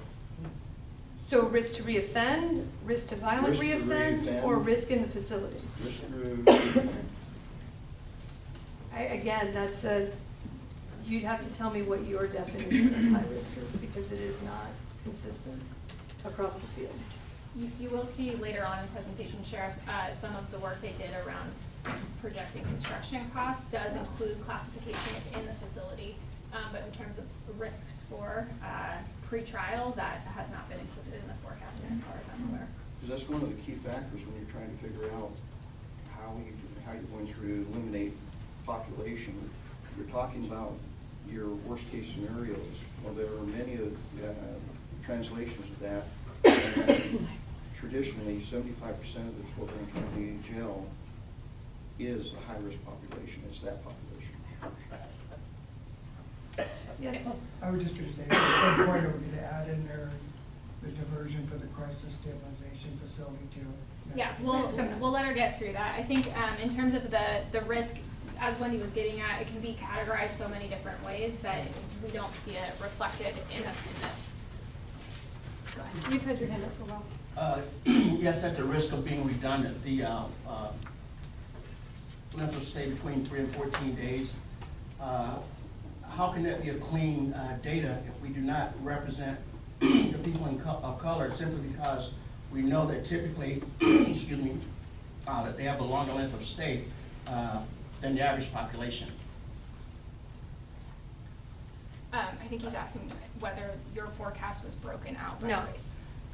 We don't have the data to do that. So help me with this, because going forward, why isn't that a part of it? You can Google almost anything online and find out a breakdown by race. And to me, it would be obvious that we have this included. In order to do that, I would have to know how these standards are going to affect each race individually, and then apply that to the forecast, and that data is not available. Again, I don't want to keep repeating myself, so I'm going to stop there, but it's upsetting that we talk about including the racial equity lens, but we have an opportunity to express it on these charts, and we're not doing it. So, you see what I'm saying? I understand your concern, and it's not one that is present in the criminal justice field in general, is the struggle around answering those questions with the data available. And I think that that's what we're stuck here with. I would like to encourage everyone in this room to start looking at that, because, you know, just go out cue for a minute, we're a tweet away from going to war. Who's going to fight that war? People of color and poor people. We applaud them for going to war, but a lot of them can't come back and get a job, are homeless, have health issues that we do not support. And again, the people that support this war, if we go to war, are people of color and poor people. So this information should be included, and I'll stop there. Just to bring it back, this is something we're only focusing on the jail and the jail forecasting specifically. And just let me finish. I understand the interest, and I think Wendy is sympathetic to it as well, as we all are in this room. We're just limited also by the data, but that does not mean that there is not more that we can and should be doing in terms of collecting that data. Just with the forecasting in particular, it poses additional challenges for her to then calculate into the forecasting. I want to be mindful of time, so I'm going to defer to Wendy in terms of how many comments she can take at this point. Yeah, go My ahead. apologies, Wendy, I understand. I'm struggling with that. I understand. Yes. So, from what I understand, what you're saying, there's a difference between the historical data that was collected that's part of your forecasting. Are we collecting it now for on a going forward basis to address Curtis's issue? I would say yes. I would say yes. I would say yes. So we're fixing the problem that has not been addressed. I would say yes. And if you remember from the last presentation, there was a significant number of analysis breaking down the racial components, incarceration rates by race, the admissions, bookings, and length of stay by release type. So we are building on it. I can't go back and recreate what's not there. 15 Two seconds. more, and then that's it. Yeah. 15 seconds. The Racial Equity Committee of the SRLJC can provide and help guide the SRLJC to use racial equity lens in different systems or across systems. So we offer that. And Can we get a copy of this slide deck? Yeah, it'll be available afterwards. There's Okay. one more over here. We're just gonna, I'm sorry, there's public comment reserved for the end, but just so that we can get through the material and then get feedback from the public, we're gonna wait for those 20 minutes at the end, and we're gonna let Wendy get through. I'm sorry, there is time though, set aside for comment at the end. Thanks for your patience with us. Okay, couple more. So the Bail Project, which is a private nonprofit effort to assist those paying for bail who cannot set their bond. This information was given to us by the Bail Project, and so based on the assumptions that was given to them about how many have already gone through the program in a recent 10-month period, it's ongoing implementation, and that's going to save about 10 beds. Okay? This one's an SJC initiative, which you guys also know you're part of the MacArthur Safety and Justice Challenge. Expanded pretrial diversion, targets possession of controlled substance, admissions meeting this criteria. As I stated in my last presentation, you have a significant number of felony possession of controlled substance admissions into your jail, much higher than we see in other jails. This targets first times arrest. Possession of controlled substances are only charged, so they don't have any underlying charges. This is their sole charge. And they've received no new arrest in 4 months.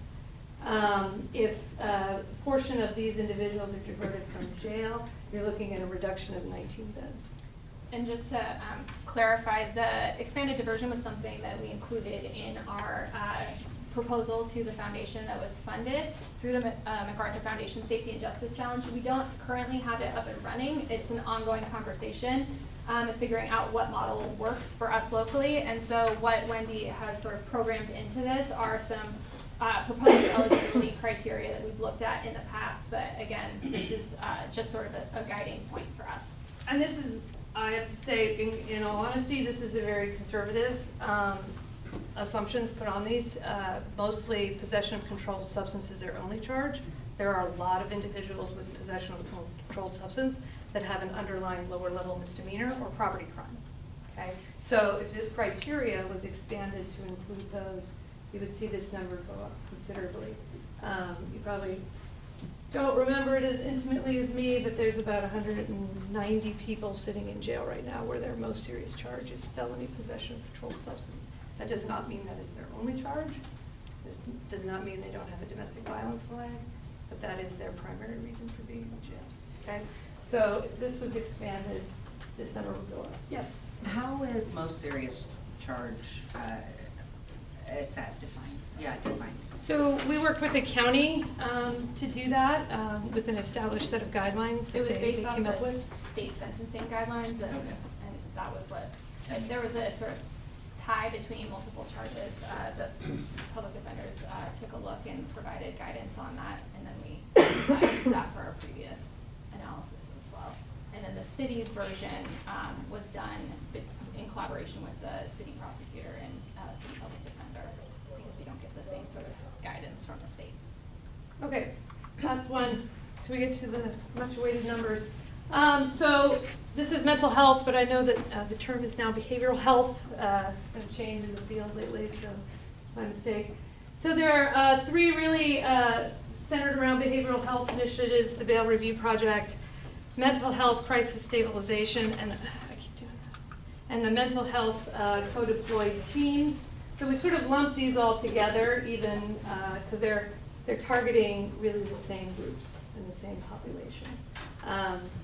So we've merged these all together, and we've built in all of the assumptions, including the True Blood settlement to build in a second mental health crisis stabilization facility, the full implementation of co-deployed teams by June 21, second mental health facility by January 2021, and then the Bail Review Project implementation is ongoing.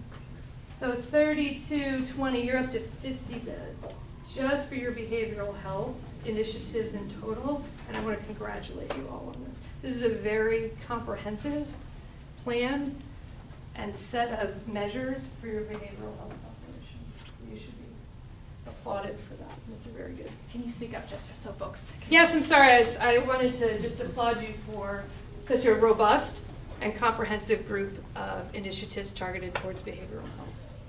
Okay? Yes. Just really briefly. Yeah. You just stated 120-some folks, primary offense or real serious offense, possession of. Yep. And I don't see anything in here in the category of behavioral health addressing the issue of drugs and alcohol. So I just, a point I guess I'd just like to place, maybe it's not intentionally, but I would sure hope that we continue to focus on that area as it is clearly a driver of the jail population. Behavioral health is sort of an umbrella for mental health and substance use issues, and so the behavioral health strategies target both of that.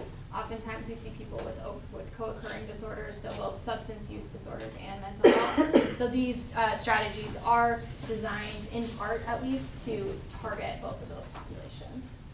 Okay, so when you say the title, it Yeah. needs to be updated, that some of the wording in the individual bullets Correct. will also be updated to Correct. reflect that. Correct. Okay, thank Correct. And it's been a change in the criminal justice field in general in the last 2 to 3 years, where the recognition of the close tie between drug and alcohol abuse and mental health issues has been recognized. And initiatives and strategies and programs are targeted to both of them at the same time. Yes? You mentioned the True Blood, and the SRLJC heard a presentation by David Carlson about another big mountain of money, 3 times what the True Blood is, and Spokane County is one of 2 or 3, I think 2, who are going to benefit from this. Has that been, I mean, I know it's new, and I just want to clarify whether it's been factored into this or not. So some of it has been, but not all of it has been. So the co-deployed teams, for instance, the 4 additional teams that were recently added as a regional unit for the Spokane Police Department and the Sheriff's Office, that has been factored into this. But there are other things like outpatient restoration services that we don't have the data to be able to factor into this, so there are potentially other impacts. Okay, great. Thank you. Okay. So, Commissioner French has a question. Oh, I'm sorry. Yeah, the other thing I would like to caution is that True Blood money is one-time money. And so to make a 20 or 30-year projection based upon one-time money might lead to a false conclusion. So just keep that in mind. We are working aggressively with the state to try and create some sustainability about those revenues, but until the state makes that commitment, it's just one-time money. Right. Thank you. Okay, so there's 2 things I want to say before we get to the numbers. So the cumulative effect of all of these initiatives is built into what we're going to present, but I do want to let everyone know that we factor in an overlap factor. Because if you just think through everything we went through, there's a lot of people who are going to qualify for more than one of these. Okay?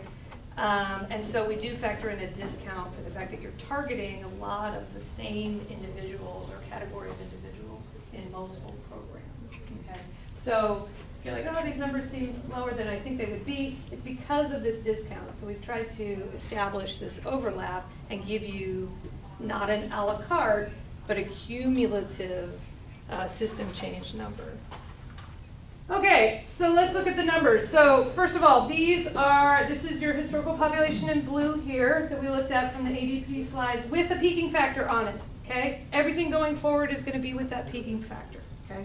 We're not gonna talk about ADP anymore because, as I said, a forecast is designed to tell you how many beds you need to plan for, okay? And your ADP doesn't usually do that.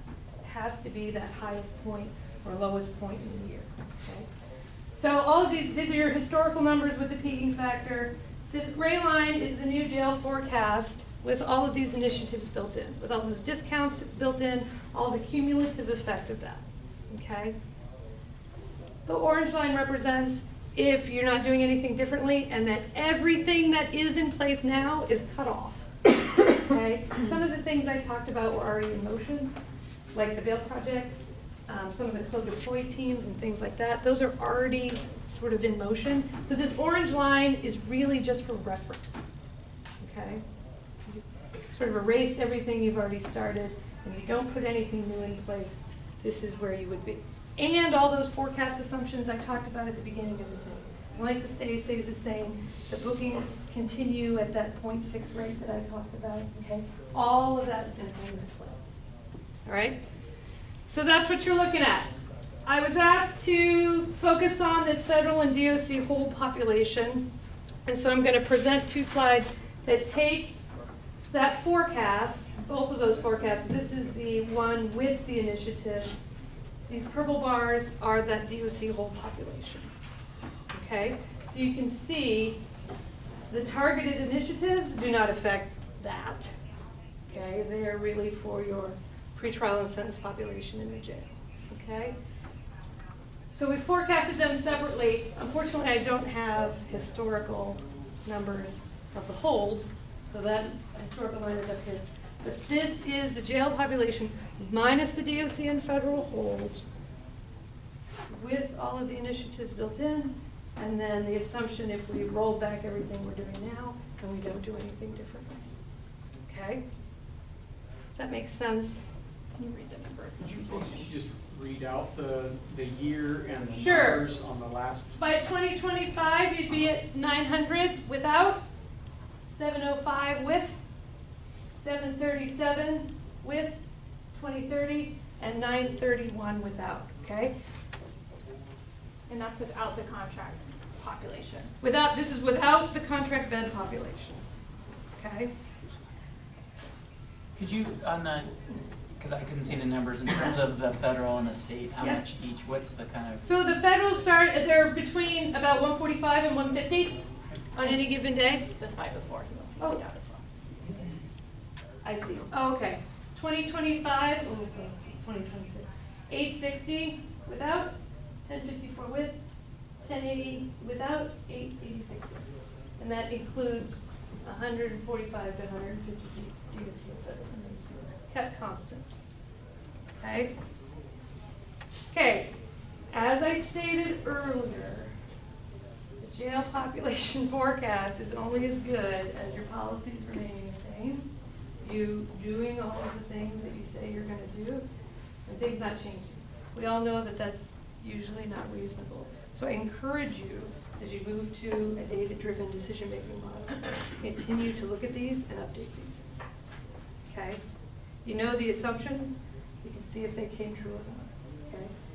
Just having a forecast be wrong should never be good enough. You should know why it was wrong. Okay?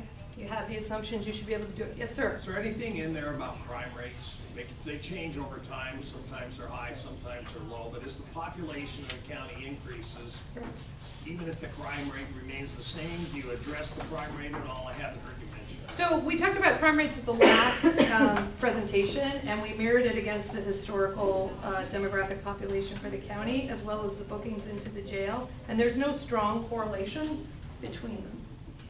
Okay, so while we look at crime rates and we see if there is a correlation, right now there's not, and that's not uncommon. We see that in every jurisdiction. So crime rates don't affect jail population? Unless it's a gigantic crime wave of measurable, extreme measurable impact. Well, for instance, in 2018, we had about 18 murders in the county, and last year we had 2 or 3. That wouldn't affect the jail population? Not a measurable amount. If you had 3 and then 300, it would. Okay. I was asked to talk about, and Maggie touched on this, the idea of an intake and release center and a first awaiting area. And to basically take the flow chart she told you and put some numbers to it in terms of how many bookings would now no longer come into the main jail and what your bookings would be. So the intake and release center for the citations would reduce bookings in the main jail by about 2,800 or 13%, which is pretty substantial. The first appearance waiting area would further reduce bookings by about 2,850 or another 13.2%. So if both of these things were put into place, and it's difficult because it's a rough idea at this point without a lot of specifics, and if you decided to go down this route, I would encourage you to do more. You're looking at a new jail booking number of about 1,600, which is a 26% reduction, and would actually reduce the number of people. So you have a large population in your jail that comes in and out in 24 hours. This would reduce that number by 64%. Okay, so it would set up a very different structure of your jail, and that the people that would come to the hard beds in the jail would be a different profile of individuals they could be screened more extensively. This deserves some, I think, some consideration, particularly as you're looking to save money. What I mentioned in terms of doing more of a study is to find out how much this reduction in admissions would actually save you in processing time, in labor, in personnel, et cetera, et cetera. Okay. Unfortunately, this is not going to save you very many jail beds because these people don't stay that long. Well, even one day, that would equal 5,650 days divided by 365, Yeah, which is right? about 5. Unfortunately, it's about 5. But, as I was saying, you should really look at the cost savings that would be associated with not fully booking 5,600 individuals a year. Yes? Can you speak to how this might impact the peaking factor as well? It would greatly, and that's an excellent point, Elizabeth, thank you. This would greatly impact the peaking factor. And if you put this in place, you would see your peaking factor go down to maybe 2 to 5% at most. Okay, because you're not going to have, especially with this first appearance waiting area, you're not going to have just sort of this peak and valley at certain times. Okay? Peaking factor, as everyone in the jail knows, is very difficult to manage from a bed space. You guys are crowded, so I imagine it's even more difficult at this point. Okay.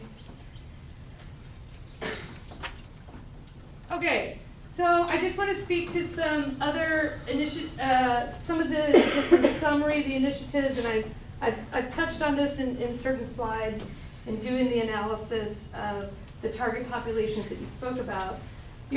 All of the things put forward are targeting low or no criminal history individuals that have been convicted of non-domestic violent misdemeanors and non-violent low-level felonies, with the exception of the case processing that I talked about.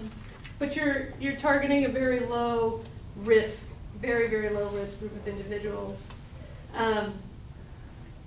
If you wanted to consider additional initiatives that target felony admission with moderate risk and possibly lengthier criminal histories, as I talked about expanding some of your programs to have not one charge, but maybe one or more charges or 2 charges, you're looking at another 225 beds.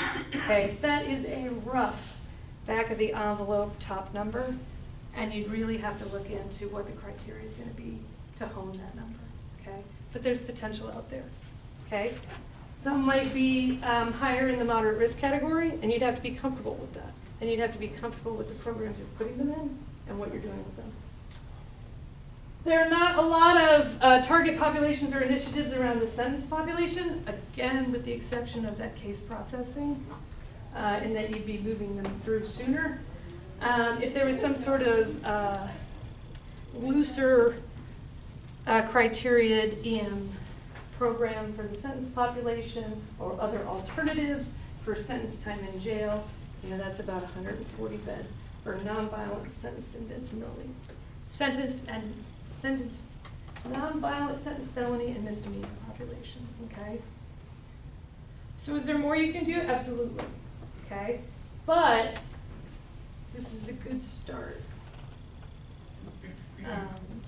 Whenever you undertake any sort of change to the system and you're embarking on this data-based decision, you should always track these things as well, okay? All of these assumptions that we talked about as to how cases would move faster. A year from now, you should see, are they moving faster? Have you lowered admissions? Is the length of stay on pretrial for some of these guys going down? Okay? You really need to check what you're doing and make sure it's working. That's also a better way to allocate your resources. Okay? Okay, I got 3 more slides. I was asked to do a quick cost impact analysis of constructing a new jail. And the way that we've gone about this, and again, I want to stress that this is very back of the envelope, and if you all were interested in constructing a new jail or even renovating current space in a different fashion, that you should undertake a full cost impact analysis. There's 2 types of costs, operational costs and capital construction costs. This is what goes into the operational costs: personnel, contractors, utilities, fully loaded costs, marginal costs, capital construction costs, site acquisition, architectural, construction management, labor, materials, et cetera, et cetera. Okay? financing cost if you have them. This is the current Spokane inmate bed population by the classification level and bed type. Okay, so we got this from the county. So we know how many custody inmates you have. This is the required beds with peaking factor. These are their bed types, and this is the percentage of the population. Based on that, the worst case scenario, at that 1080 number at the outset, you would need 1,202 beds. A low-rise jail will cost you $325 million. A high-rise jail will cost you $400 million. The annual cost of operating, and this is the number we got actually from County Office of Law and Justice, $43 million. Over 33 years is $1.3 million. So you can see, worst case, new forecast, targeted recommendations is minus the federal that we talked about. Okay. Our construction capital cost was estimated by an architecture firm we work with based on a survey of regional correctional facility construction in the Northwest region of the United States.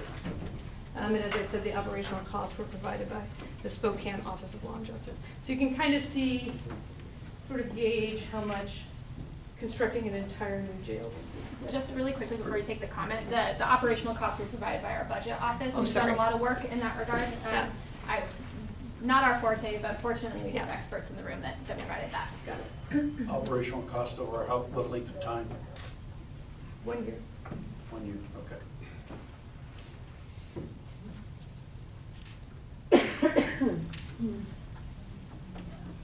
Any other questions on the cost? These, as I said, these can be elaborated on. We just wanted to sort of start the conversation about it because we were asked. Yes. Is this as of today, or is this projecting any future for this community? So this is the 2030 number, jail number. And the construction costs that we got based on our survey are projected out to 2030.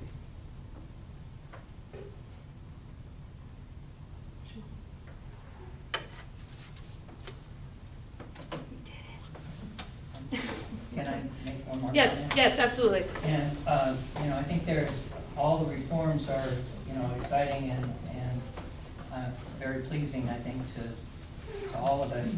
I think there's one more factor, and that is the number of nonviolent felon charges in our area. That we are twice as many as both Snohomish County and King County. And I know there's a philosophy, and everybody's very respectful of Prosecutor Haskell in his office, and that respect is being demonstrated this very day. But there is, within your office and your responsibilities, discretionary decisions you make, and if there's any way that that discretion could decrease the number of felons, especially as we compare ourselves with other counties in our state, that we're double King County and we're double Snohomish, even though they have more population than us. Sure, and let me address that briefly, because this come up a couple of times. So I don't have the current information from the King County prosecutor, but in the 2016-17 timeframe, he sent me some numbers, and he gave me the police referrals and then the number of subsequent felony filings. Mind you, the number of referrals and the number of filings do not reflect the actual level of crime going on in the community. Now, you can turn a blind eye to it. The police can turn a blind eye to crime. I can turn a blind eye to referrals because that's where I get the numbers. I don't do any investigations. My office doesn't go out in the neighborhoods looking for people or instances where felonies have been committed. They come to us. They're happening in our community, whether we want to address them or we don't. They're happening in our community. We don't create felons. Right. Yeah. But that, having said that, Mr. Sandberg, for the numbers that he gave me, and again, they're a little bit dated, he files roughly 42%, excuse me, 58%, he has a 42% decline rate.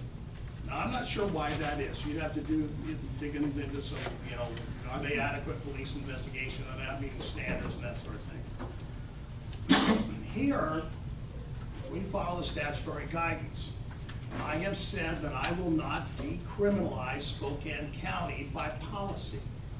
I'm not going to ignore drug crimes. I want to seek more alternatives for the criminogenic issues that drive drug use in our community.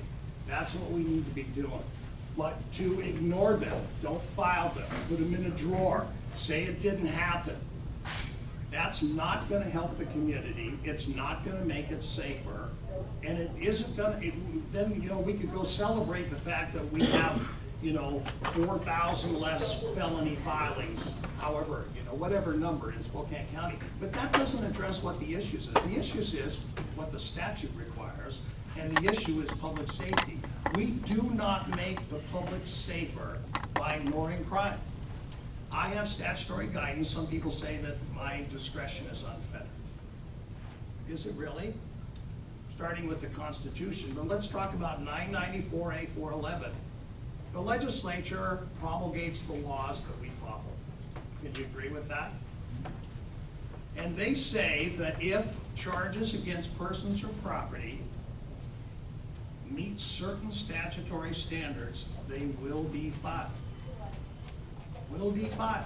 Now, if the legislature doesn't want us to do that, they could say may be filed, could be filed, might be filed, won't be filed. But they say will be filed. So within the authority of the law, the investigation, whether it meets the statutory elements, the law says I will file those charges. Now, we do a lot of plea bargains, and that is somewhat discretionary. However, there's statutory guidance on that too, 994A450. Take a look at that. Okay. And it gives reasons to reach an agreement that would result in a plea to a charge that's less than what it would otherwise be. But we file what the law says that we should file. We're filling up drug court. We're doing everything that we can. The drug court judge sits right here. And we're always seeking additional alternatives. Some time ago, I was asked to implement the Milwaukee model here in Spokane County. So I called Milwaukee. I talked to the assistant district attorney there that implements that program and runs it for the elected. And he said, you need two tools. You need a risk assessment and you need a needs assessment. Because pre-file diversion is no touch to low touch, meaning they're not going to have any contact, right? But you don't want to put a high risk or high needs person in a program like that. We don't have that here. We get the tools here, we can implement that sort of thing. So a lot of this is not resistance from the part of the prosecutor. It's we need more tools, we need more partners and that sort of thing. But I will not simply ignore the law and say I won't file these cases when the law mandates that I do that. I've got 12 statutory duties, and among them is to prosecute the crimes that occur in Spokane County. Police, sheriff, police, other small jurisdictional offices such as Cheney, Airway Heights, Liberty Lake, they bring those to us, and we do that analysis. I'm not picking on anybody. It's what the law says. Okay, thank you. From a non-citizens person though, doesn't it make sense for the state to be standardized and how they decide to prosecute throughout the state? Therefore, there's no arrow being pointed in one direction or another. I agree with you, Curtis, but you know what? The law should apply to everybody. I'm not going to sit and comment on what's going on in other counties because I don't know. But the law is standardized across the state. It says that if this set of facts meets this standard, and I brought them with me, and I'll be happy to give them to you. It says the charges will be filed. Will be filed. And somebody said, well, you could always charge less. But the fact of the matter is, we're supposed to charge, and this is in the statute, charges that reflect the actual criminal conduct that occurred. So if it's misdemeanor conduct, I'll charge a misdemeanor. Now, it may plead to a misdemeanor at some point in time, but again, that's a whole nother discussion about how many trials you can actually do in a year. 12 judges, 52 weeks, you know, that sort of thing. But nonetheless, in good faith, we are trying to serve this community by applying the law equally across the board, and within the resources that the Board of County Commissioners give me in my budget, I'm going to do that. I work people very hard to do justice for everybody. In light of time, I just want to sort of wrap this up, but I think Mr. Haskell's comments sort of flagged that the fact that there are lots of different people, elected officials, experts who work across the system. Charging is certainly one area that affects our system, but there are lots of them, and we need to be thoughtful about all of them if we're going to make sure we're doing the best work on behalf of our community. So we are going to take a 5-minute break. Everyone can stretch their legs, and we're going to come back and do some wrap up, just get a sense of where people are what people are thinking at this point, quick vote, and then public comment. Thanks to everyone who's joined us for being so patient. We will have time to hear from you soon. 5 minutes, and we'll see you back soon. Mindful of everyone's schedules. I know we blocked out a chunk. So we are going to, based on, in front of you, you have sort of a summary of what we went through today. Not the forecasting necessarily, but just the recommendations that this committee or task force has previously developed, just as a reference point for you. And we are going to run through the recommendations again to get some votes. We're just going to do a voice vote, no fun stickers this time. So again, just based on what you know in terms of the savings, or the impact to the jail population, and again what we heard today, whether that changes sort of where people's support is for the recommendations. And this will again be supplied to the Board of County Commissioners for their information and for their consideration. If anyone is abstaining from a vote, we need you to make that explicit. So please let us know. But Caitlin over here is going to be just running us through them or counting the tallies. So the first recommendation that we talked about today was redesigning the citations. So if everyone in favor, I'll explain first, then we'll take the vote. People in favor say yay, as we know. In opposition, nay. So redesigning citations, all those in favor? Yay. All those against or opposed? Okay, so we got 100%.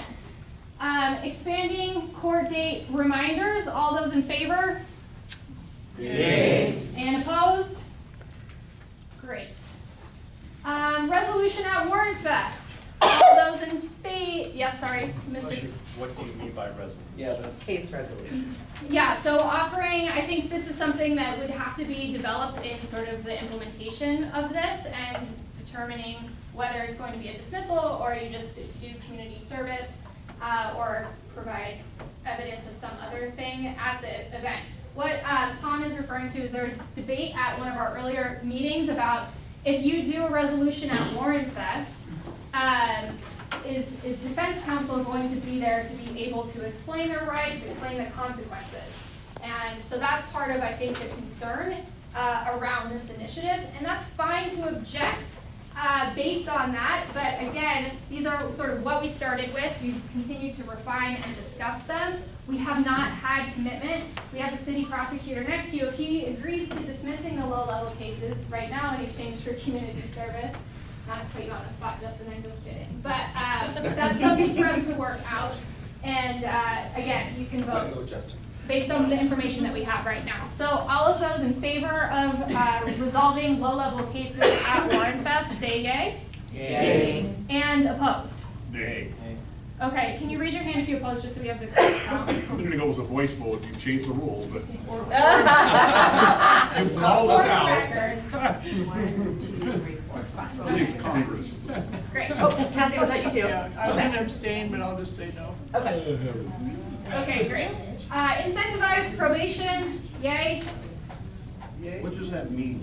So incentivized probation is when, as long as you're making your appointments and satisfying the requirements of your probation, you have a certain amount of time that's knocked off of your probation sentence.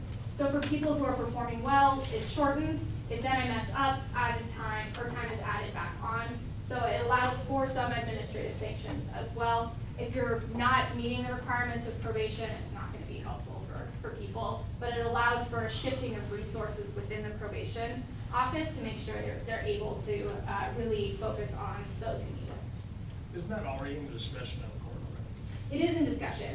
No, I mean the discretion of the court. Oh, discretion. Well, we've seen some changes in municipal court, and I know that district court is also looking at adopting the ORAS. I don't know if they have yet or not, but they're very close to it, to making sure there's a needs assessment that also informs the supervision. So there's some of that that's being addressed or considered, and in terms of the court's authority, I would defer to the judges in the room to sort of speak on that as well as yourself. And the other, well, we don't have probation. Well, yes, it wouldn't be considered for Superior Court. Yeah, it would be a district court, municipal court District court, initiative. as far as I know, in the district court, if a judge wants to close probation, they can do that. I've seen it done.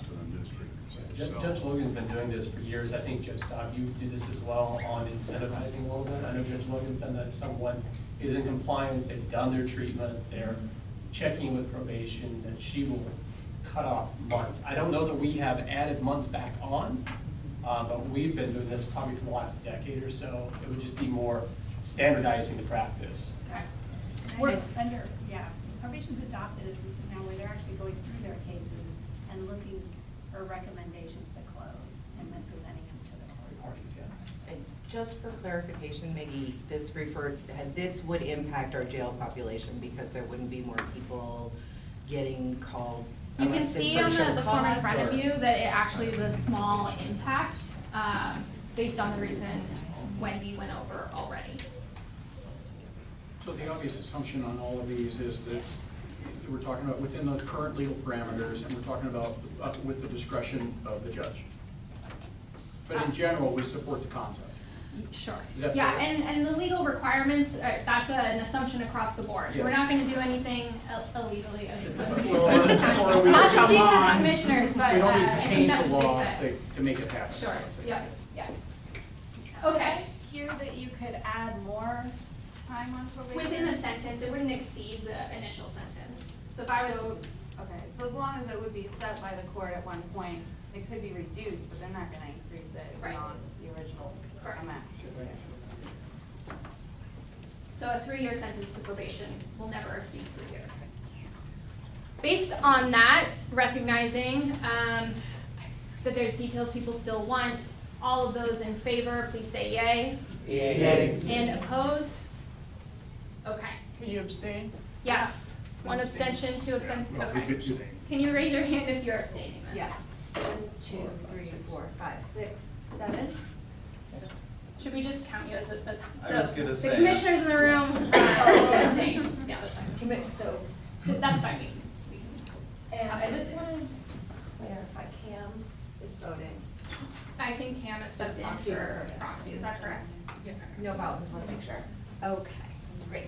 Okay, expanding the bail review pilot. This is where the clinician in pretrial services connects people to intensive case management support if the court agrees to release them. All of those in favor of expanding this, please say yay. Yay. And opposed?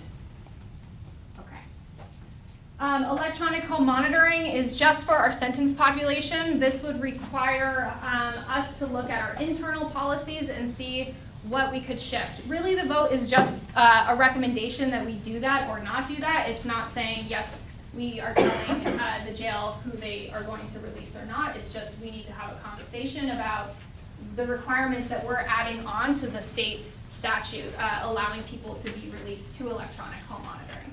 So all of those in favor of evaluating those additional requirements, please say yay. Yay. And opposed?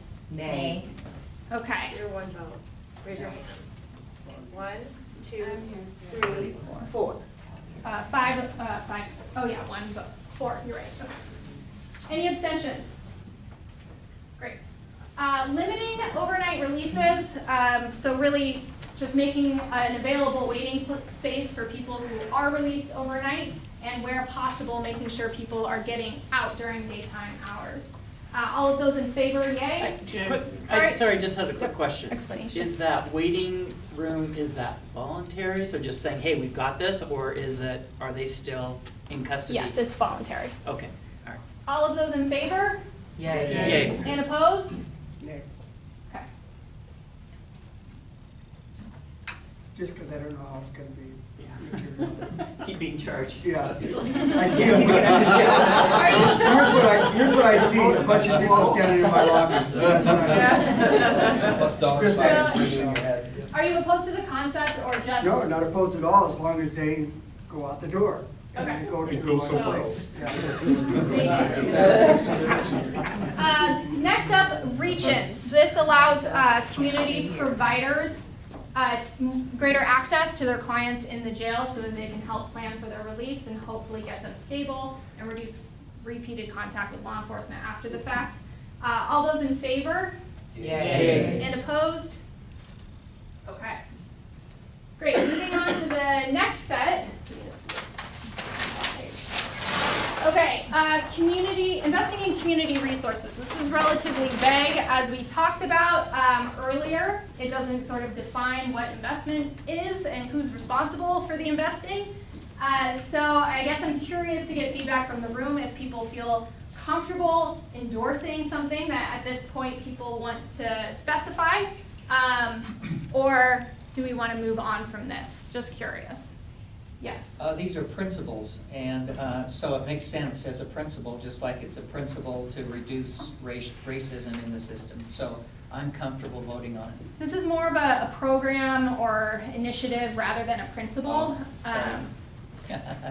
But our principal did say we wanted to invest in community resources. So are we comfortable saying that's a guiding principle and we'll take it off of this? Yeah.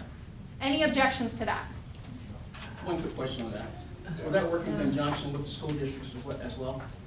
No. I mean, well, this is just a general investment in the community, as we've decided already needs a more precise definition. Because some of those communities have school districts that need help, that's why I threw that in. Sure. Thank you.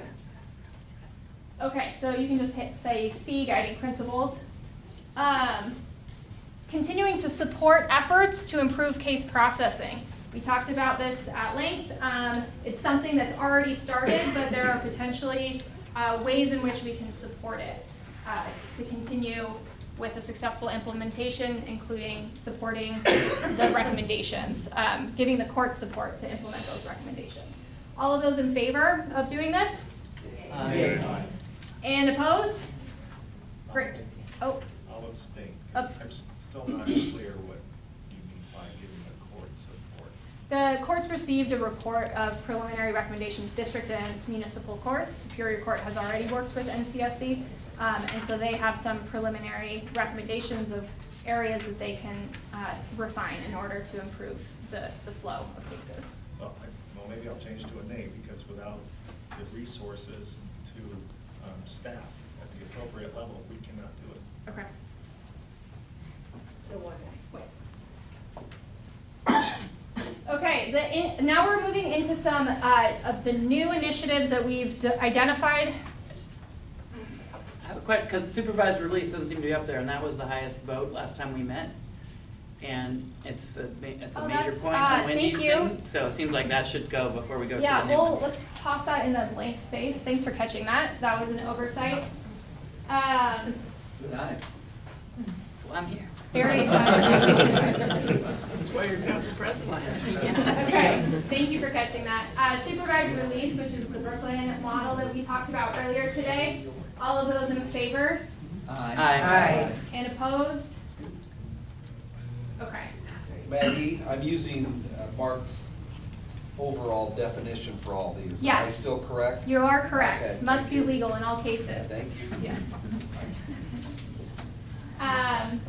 Okay, now moving on to the new initiatives that we've identified between our last meeting and now. The intake and releasing center that we talked about earlier is obviously just a concept at this point, but we're interested in whether it's a concept that has support from all of you around the table.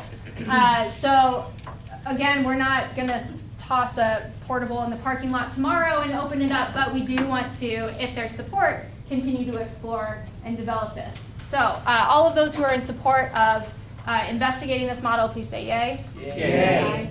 And opposed? Clarification on that? Yeah, sure. Is this different than what we proposed proposed in 2011 of having a triage center built into the booking area? I think it's similar, definitely, but it's pulled out of the jail, and it also sort of has overlaps with the community correction center, which you've done a lot of work on as well. Sort of putting Community correction center is yeah, so pulling it out of the jail, it wouldn't be a total, I think, reflection of what was previously proposed, but it would be a step, at least in that direction, something similar to it. So people, before they come to the jail, would go through the intake center. They're either booked and released from there, or they're in a waiting area for their first appearance, and then at that point, if they're still... So we were talking, what we talked about. Yeah, it's similar. What about dedicated Because that was eligibility? proposed separate from the jail as well. Right, Yeah. yeah. Haven't gone into jail. Right, that's, Very I similar. think that's a different. Okay, so, thank you for the clarification. All those in favor? Aye. And opposed? I'm a nay until we have to have discussions, so. Certainly, The and this would... concept is fine, we haven't even had discussions on it, so I'm a nay until we get some meat on it, we apply some statutes and court rules. Absolutely, and this is just to further the investigation, not to endorse the opening of it. So, point well taken, absolutely. Expanding diversion, this is something we talked about today in terms of pre-filing diversion. All of those in favor? Yay. Aye. And opposed? Sir? Need the tools. So that, yeah, okay?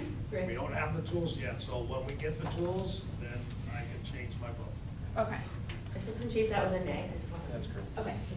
And so some of what the Rethinking Incarceration Committee also looked at, Mr. Haskell, was other forms of pre-filing diversion. Would that be something, as long as we had the tools for those, that would be at least up for consideration? Correct. Okay, Can I great. just add that Milwaukee's rethinking its strategy as the two tools being redundant? They haven't made that decision yet, but they are in the process of Good changing. to know, and when they think, you can get me in touch with them too, thank you. Absolutely. Great, thanks. Another new recommendation is investing in crime victim resources. We talked about the Safe Release project in Maine, and we also talked about the Trauma Recovery Center that started in California. Again, there is no one project that this committee endorsed, but it is a recommendation that we need to figure out ways of supporting victims and survivors of crime in a more tangible way. So all of those in favor of that, please say yay. Yay. And opposed? Great. Court information hotline, a centralized number for people to call with questions about when and where they're supposed to be. All those in favor? Yay. And opposed?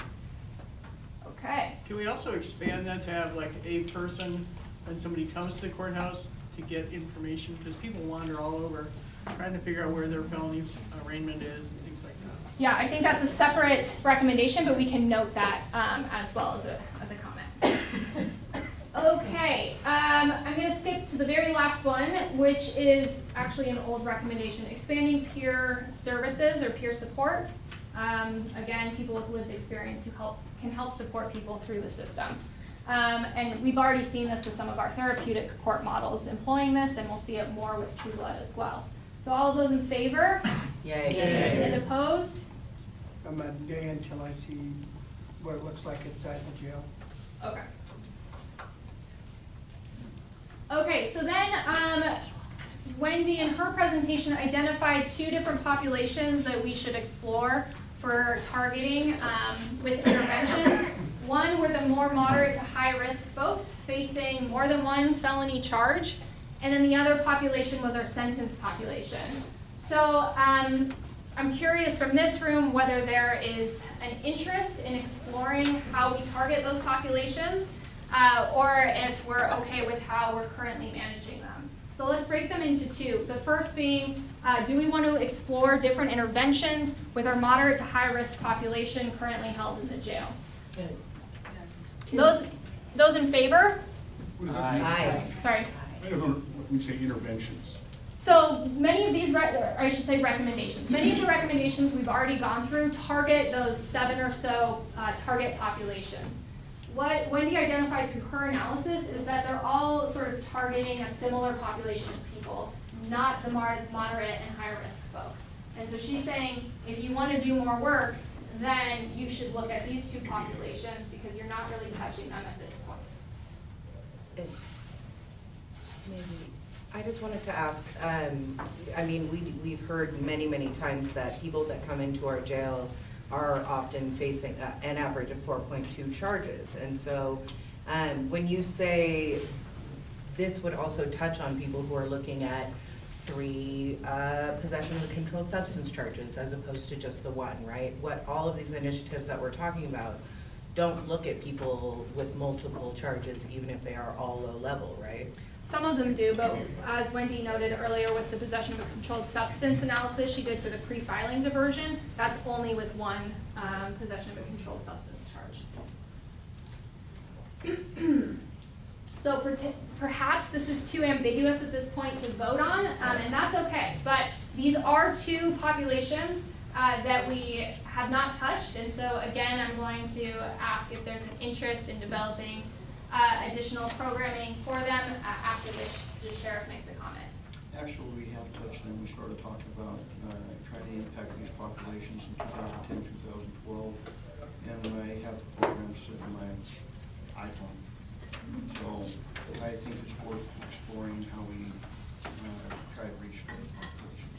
Okay, all of those in agreement? Aye. And opposed?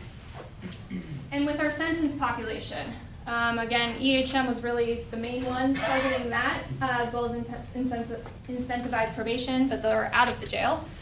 So all of those in favor of exploring additional recommendations for our sentence population currently incarcerated? Aye. And opposed? Nay. Okay. So that concludes the voting. It is 10 till our close time. I want to first give people around the table a brief opportunity to speak, and then ask if anyone can stay 5 to 10 minutes longer to make sure that anyone who's joined us from the community can also be heard if they have anything to say. So any last questions or comments from our task force members around the table? We'll start and go around this way. Yes. I wonder if there's any opportunity to expand drug court so that if they have like a city case and they also have a possession case, whether we could work on the city case and have like a continuance of the felony case. So I don't know what Judge Clark thinks about that. Having like I'm 2 not drug sure I heard courts. 100% of your comment. I I'm sorry, apologize. what I was asking was, would it make sense to have more drug courts or an expanded drug court in the city where they have a city charge but also have like 1 standalone possession case? Could we explore whether we could continue that felony case based upon how they respond in the municipal drug court, where maybe they could get into treatment, and if they're successfully completing treatment, that maybe that could be considered with felony possession? I just wonder if there's other ways to explore it. That's really a question. It sounds like a charging question to the prosecutor, not a crossover in terms of drug courts. There are other courts that do have misdemeanor and felonies combined in the drug courts, like in Thurston County. They cross those lines and they have kind of 1 court in some sense. But I don't, in terms of just holding a case and then ultimately dismissing it. What do you think of expanding your drug court to include lower charges? I think that In some sense, we do that already because we hear that if you complete this charge, the city's going to resolve their case. Okay. I think it has to be formally. If you want to have a formal discussion, I'm happy to meet with you on that. Yeah, and I think if people want us to explore other things, we'll flag that, but given time and the level of deliberation it took to pull together what we currently have, it's going to be hard to sort of ask for feedback on the spot this afternoon.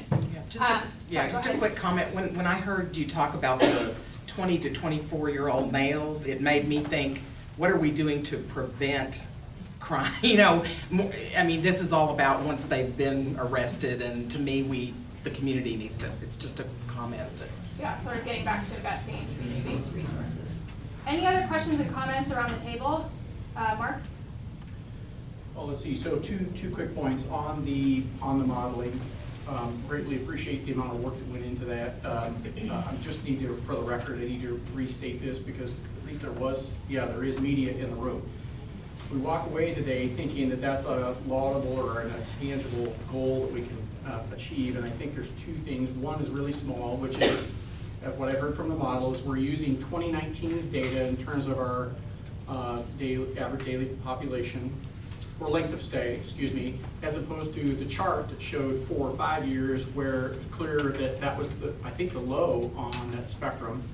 So that's probably a minimal issue. The big issue for me, and I think for the community, it cannot be ignored, and that is, we are starting from this assumption of what the current population is in the jail, and then we're doing this projection going forward.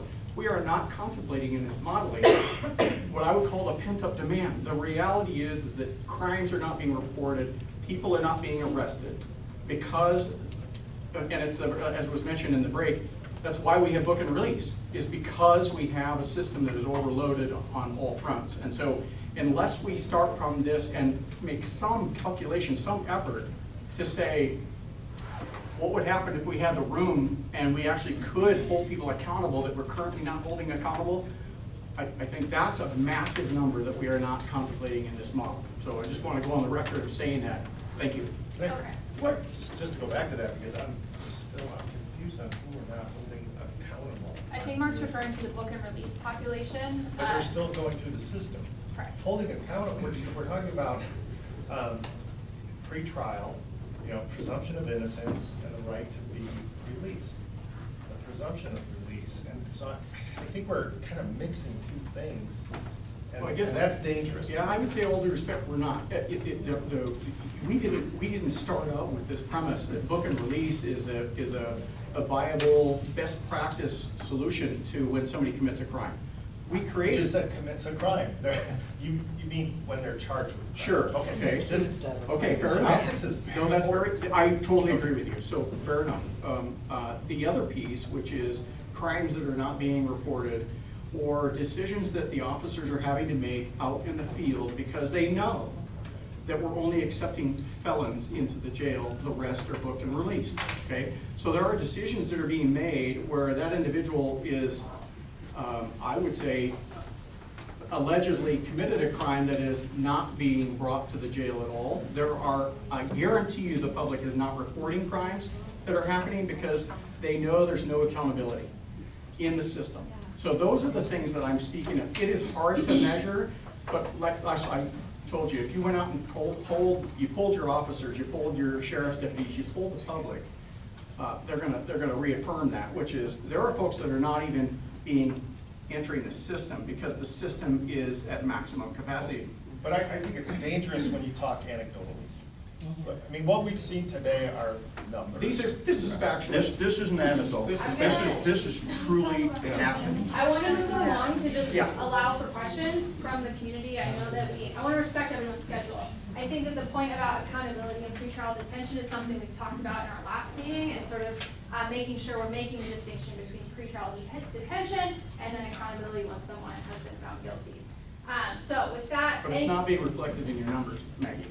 And I understand that, and that's the comment that you're making. Any questions?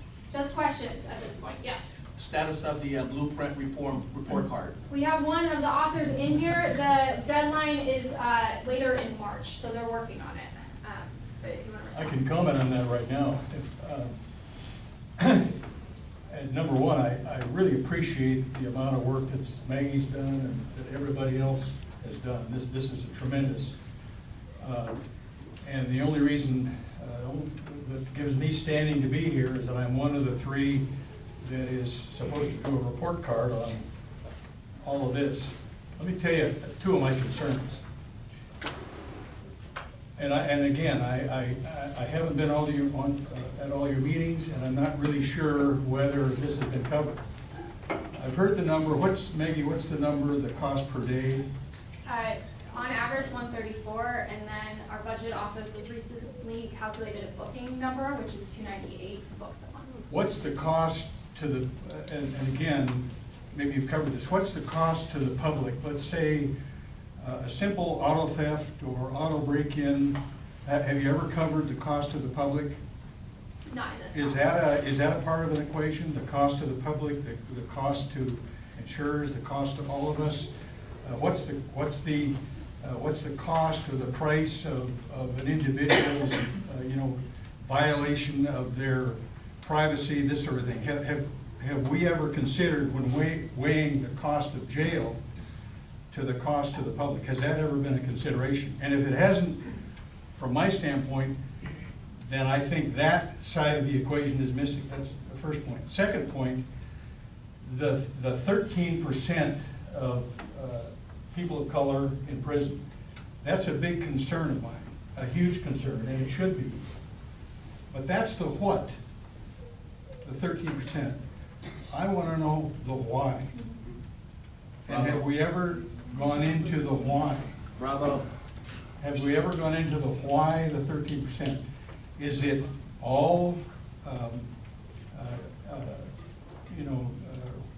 racial prejudice? Is it, are there background factors? Are there crime rates? Are there issues like poverty, unemployment, et cetera, et cetera? So that 13%, while it's a huge concern of mine, and it should be a concern of all of us, that's the what. I'd like to know the why. Okay. But again, I commend all of you for all the work you've done. I get to sit on the sideline and just throw grenades. Given time and the fact that we've already sort of moved that way, we're going to open it up to public comment, and then if people want to stick around and continue to have a conversation, I'm happy to. Yes, sir. If you can introduce yourself and then go ahead and ask your question or make your comment. My name is Randy Charles. Just a member of the meeting, but I want to address when Mr. Hansen was asking the question about did you apply a racial lens to the population research. That threads a very big concern. If you did not apply that, then your report is critically incomplete. You should be presented because it's null and void now. Because if you don't apply that lens to all those statistics, they mean nothing. Because if your population is full of people of color and you have less white people unable to get into prison because there's no beds for them, what do we do with the court system? Do they even get in front of a judge? So if your numbers are all skewed, you might as well not even present that in the first place. I know you're trying to, address a question of asking, what does the population look like? The report's incomplete. Okay. Don't present it anymore. So the On top of forecasting. that, Sorry, go ahead. Go ahead. Yeah, please. okay. On top of that, yes, prosecutors are the ones that create felons. They are the only ones that actually create felons. Because a judge can exonerate, a trial by jury can exonerate, but the prosecutor and how far he wants to take the case determines whether that person will be a felon or not. If you want to go and look at stuff without a racial lens, I'm asking you to apply that to every case that you do. Because how long are sentences being passed down to people of color? How long are they staying in the jails compared to people that are not of color? So that even skews your numbers even more. So that's something that really needs to be taken into consideration and looked at. So please apply that lens the next time you decide to do that, because a big concern is how much that research costs and who can we actually have helped out with the money that was spent on that incomplete report. Thank you. Just a couple of comments or responses, I guess. One is that the reports that were previously shared are online, and many of them break out our racial disparities. And so, If it's not talked about here, though, if it's not talked here at this room, at this very important meeting, it doesn't matter. That discussion needs to happen before you start making your votes on all these other decisions. and those were considered with this group beforehand. So I'd love if you take a look at them and you let us know areas that you think we need to dive into deeper, or areas that we haven't broken out. Please let us know. And then any other comments from the community, and then I'll come back to you. My name is Tara Dowd, Just Leave Washington, so we work with civil legal aid workers around racial equity, and we're hoping to de-silo the criminal justice system and start supporting the racial justice work that needs to be done in the criminal side. But one of my thoughts was the question about not the what, but the why. Well, the why is settler colonialism and the racial bias that has been instituted in the United States since the inception of it. And so it's no surprise that Black and Indigenous people, when we talk about POC, at Just Lead, we center Black and Indigenous people, because Black people have been impacted by settler colonialism as they were stolen from their homelands and brought to the United States, and now no longer have anywhere to go except for living here in the United States. And Indigenous people who were displaced from their lands, killed, murdered, raped, even to this day. We've all been hearing about the murdered and missing Indigenous women that's been happening for years. So the most likely person in this room right here, right now, to be harmed are the Indigenous women. There's several of them in this room. We are the most likely to go missing, the most likely to be murdered, the most likely to be sexually assaulted, the most likely to be harmed, and we are the least likely to be cared about anybody that's on this wall, along this wall. And I'm sorry that I'm sitting here as an Indigenous woman and I'm experiencing the words coming out of people's mouths who have no idea what it's like to raise Indigenous daughters. And this is what I came to talk about law and justice and the experience I'm having right now. And be glad I'm not sitting at your table, because none of this would have happened if I'd been sitting here. And people know me, and Angel knows me. That this conversation wouldn't continue until you start figuring out that you are prosecuting at a level, you are charging, you have a higher contact with Indigenous and Black people than anybody else, and it is causing what is called the school to prison pipeline, right? We're doing it in the schools, we're doing it in the community. You know, my son or my partner could just be walking down the road and be pulled over just because he's a brown man. That is the truth. That is the absolute truth. I had a mental breakdown a couple months ago. My doctor called the police and we left. And I was scared that they were going to come to my house and kill us because I was having a mental breakdown. That is what I live with. That is what my family lives with. That is what all the people that are not represented at this table enough. I'm super grateful that Angel's on it, but there's not enough. And it's very clear that it's skewed about the law. Justice is not achieved just because it's in a statute. Because the statute used to say Black people didn't belong here, that they were not fully human, that they weren't allowed to drink out of certain places. They're not allowed to eat at certain places. And that was not that long ago. And so I hold you to the idea that there is so much more about justice than just sitting here and talking about and picking apart little words. There is more to it than that, and I'm absolutely, I know Curtis, I don't know you well, but you sit here and you're saying the things, but it's clearly not happening, it's not enough. And you can choose to say, you know, we're just gonna pass it off and, you know, oh, it's just troublemakers, and they always say the same thing, but the real truth is, you don't hear us, and you don't wanna stop and give us true power at the table. Because I would guess that the Curtises and the Angels would speak up more if you created actual space to hear what it's really like. That justice is not achieved. My child is more likely to go to prison than he is to go to college. And not because he's a bad kid, because he comes from a good home and a good family and a good culture. But because this system has said, you aren't valued, brown kid. You aren't valued, Indigenous kid. My daughter, who's a perfect citizen, cannot possibly walk down the street without being sexualized and criminalized. And she has straight A's and has gone to Odyssey, the best school in town. She's a highly capable student. And that still happens. And it is deeply rooted in what's called white supremacy. That's the what. Yes. Excuse me. Bravo.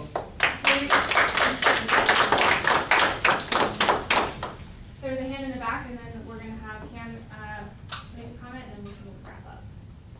So, Sure, yeah, my name's Alex Bergstrom, here from Columbia Legal Services. This is my first time here, so I don't have a lot of context.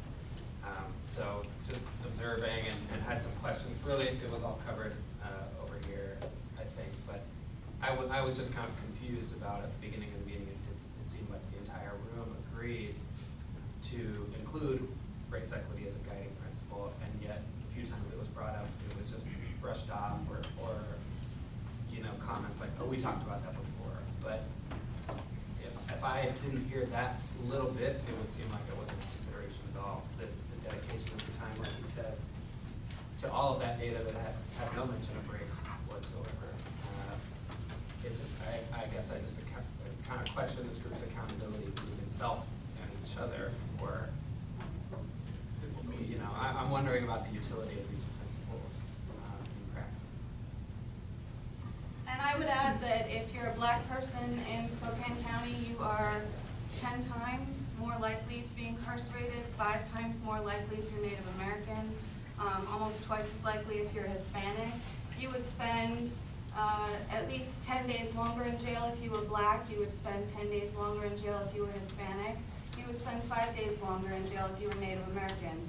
This body is being absolutely irresponsible if you don't address the racial inequities in our system, period. Okay. So serious and heavy charge to this group at the end. I want to thank everyone in the community for speaking up, and I want to thank all of you around the table for being present to hear this and being present to continue the dialogue and the problem solving that continues to face us. So as I mentioned earlier, we are going to summarize our work and all of our recommendations to the Board of County Commissioners, who will then have this to review and inform any decisions that they have to make coming up.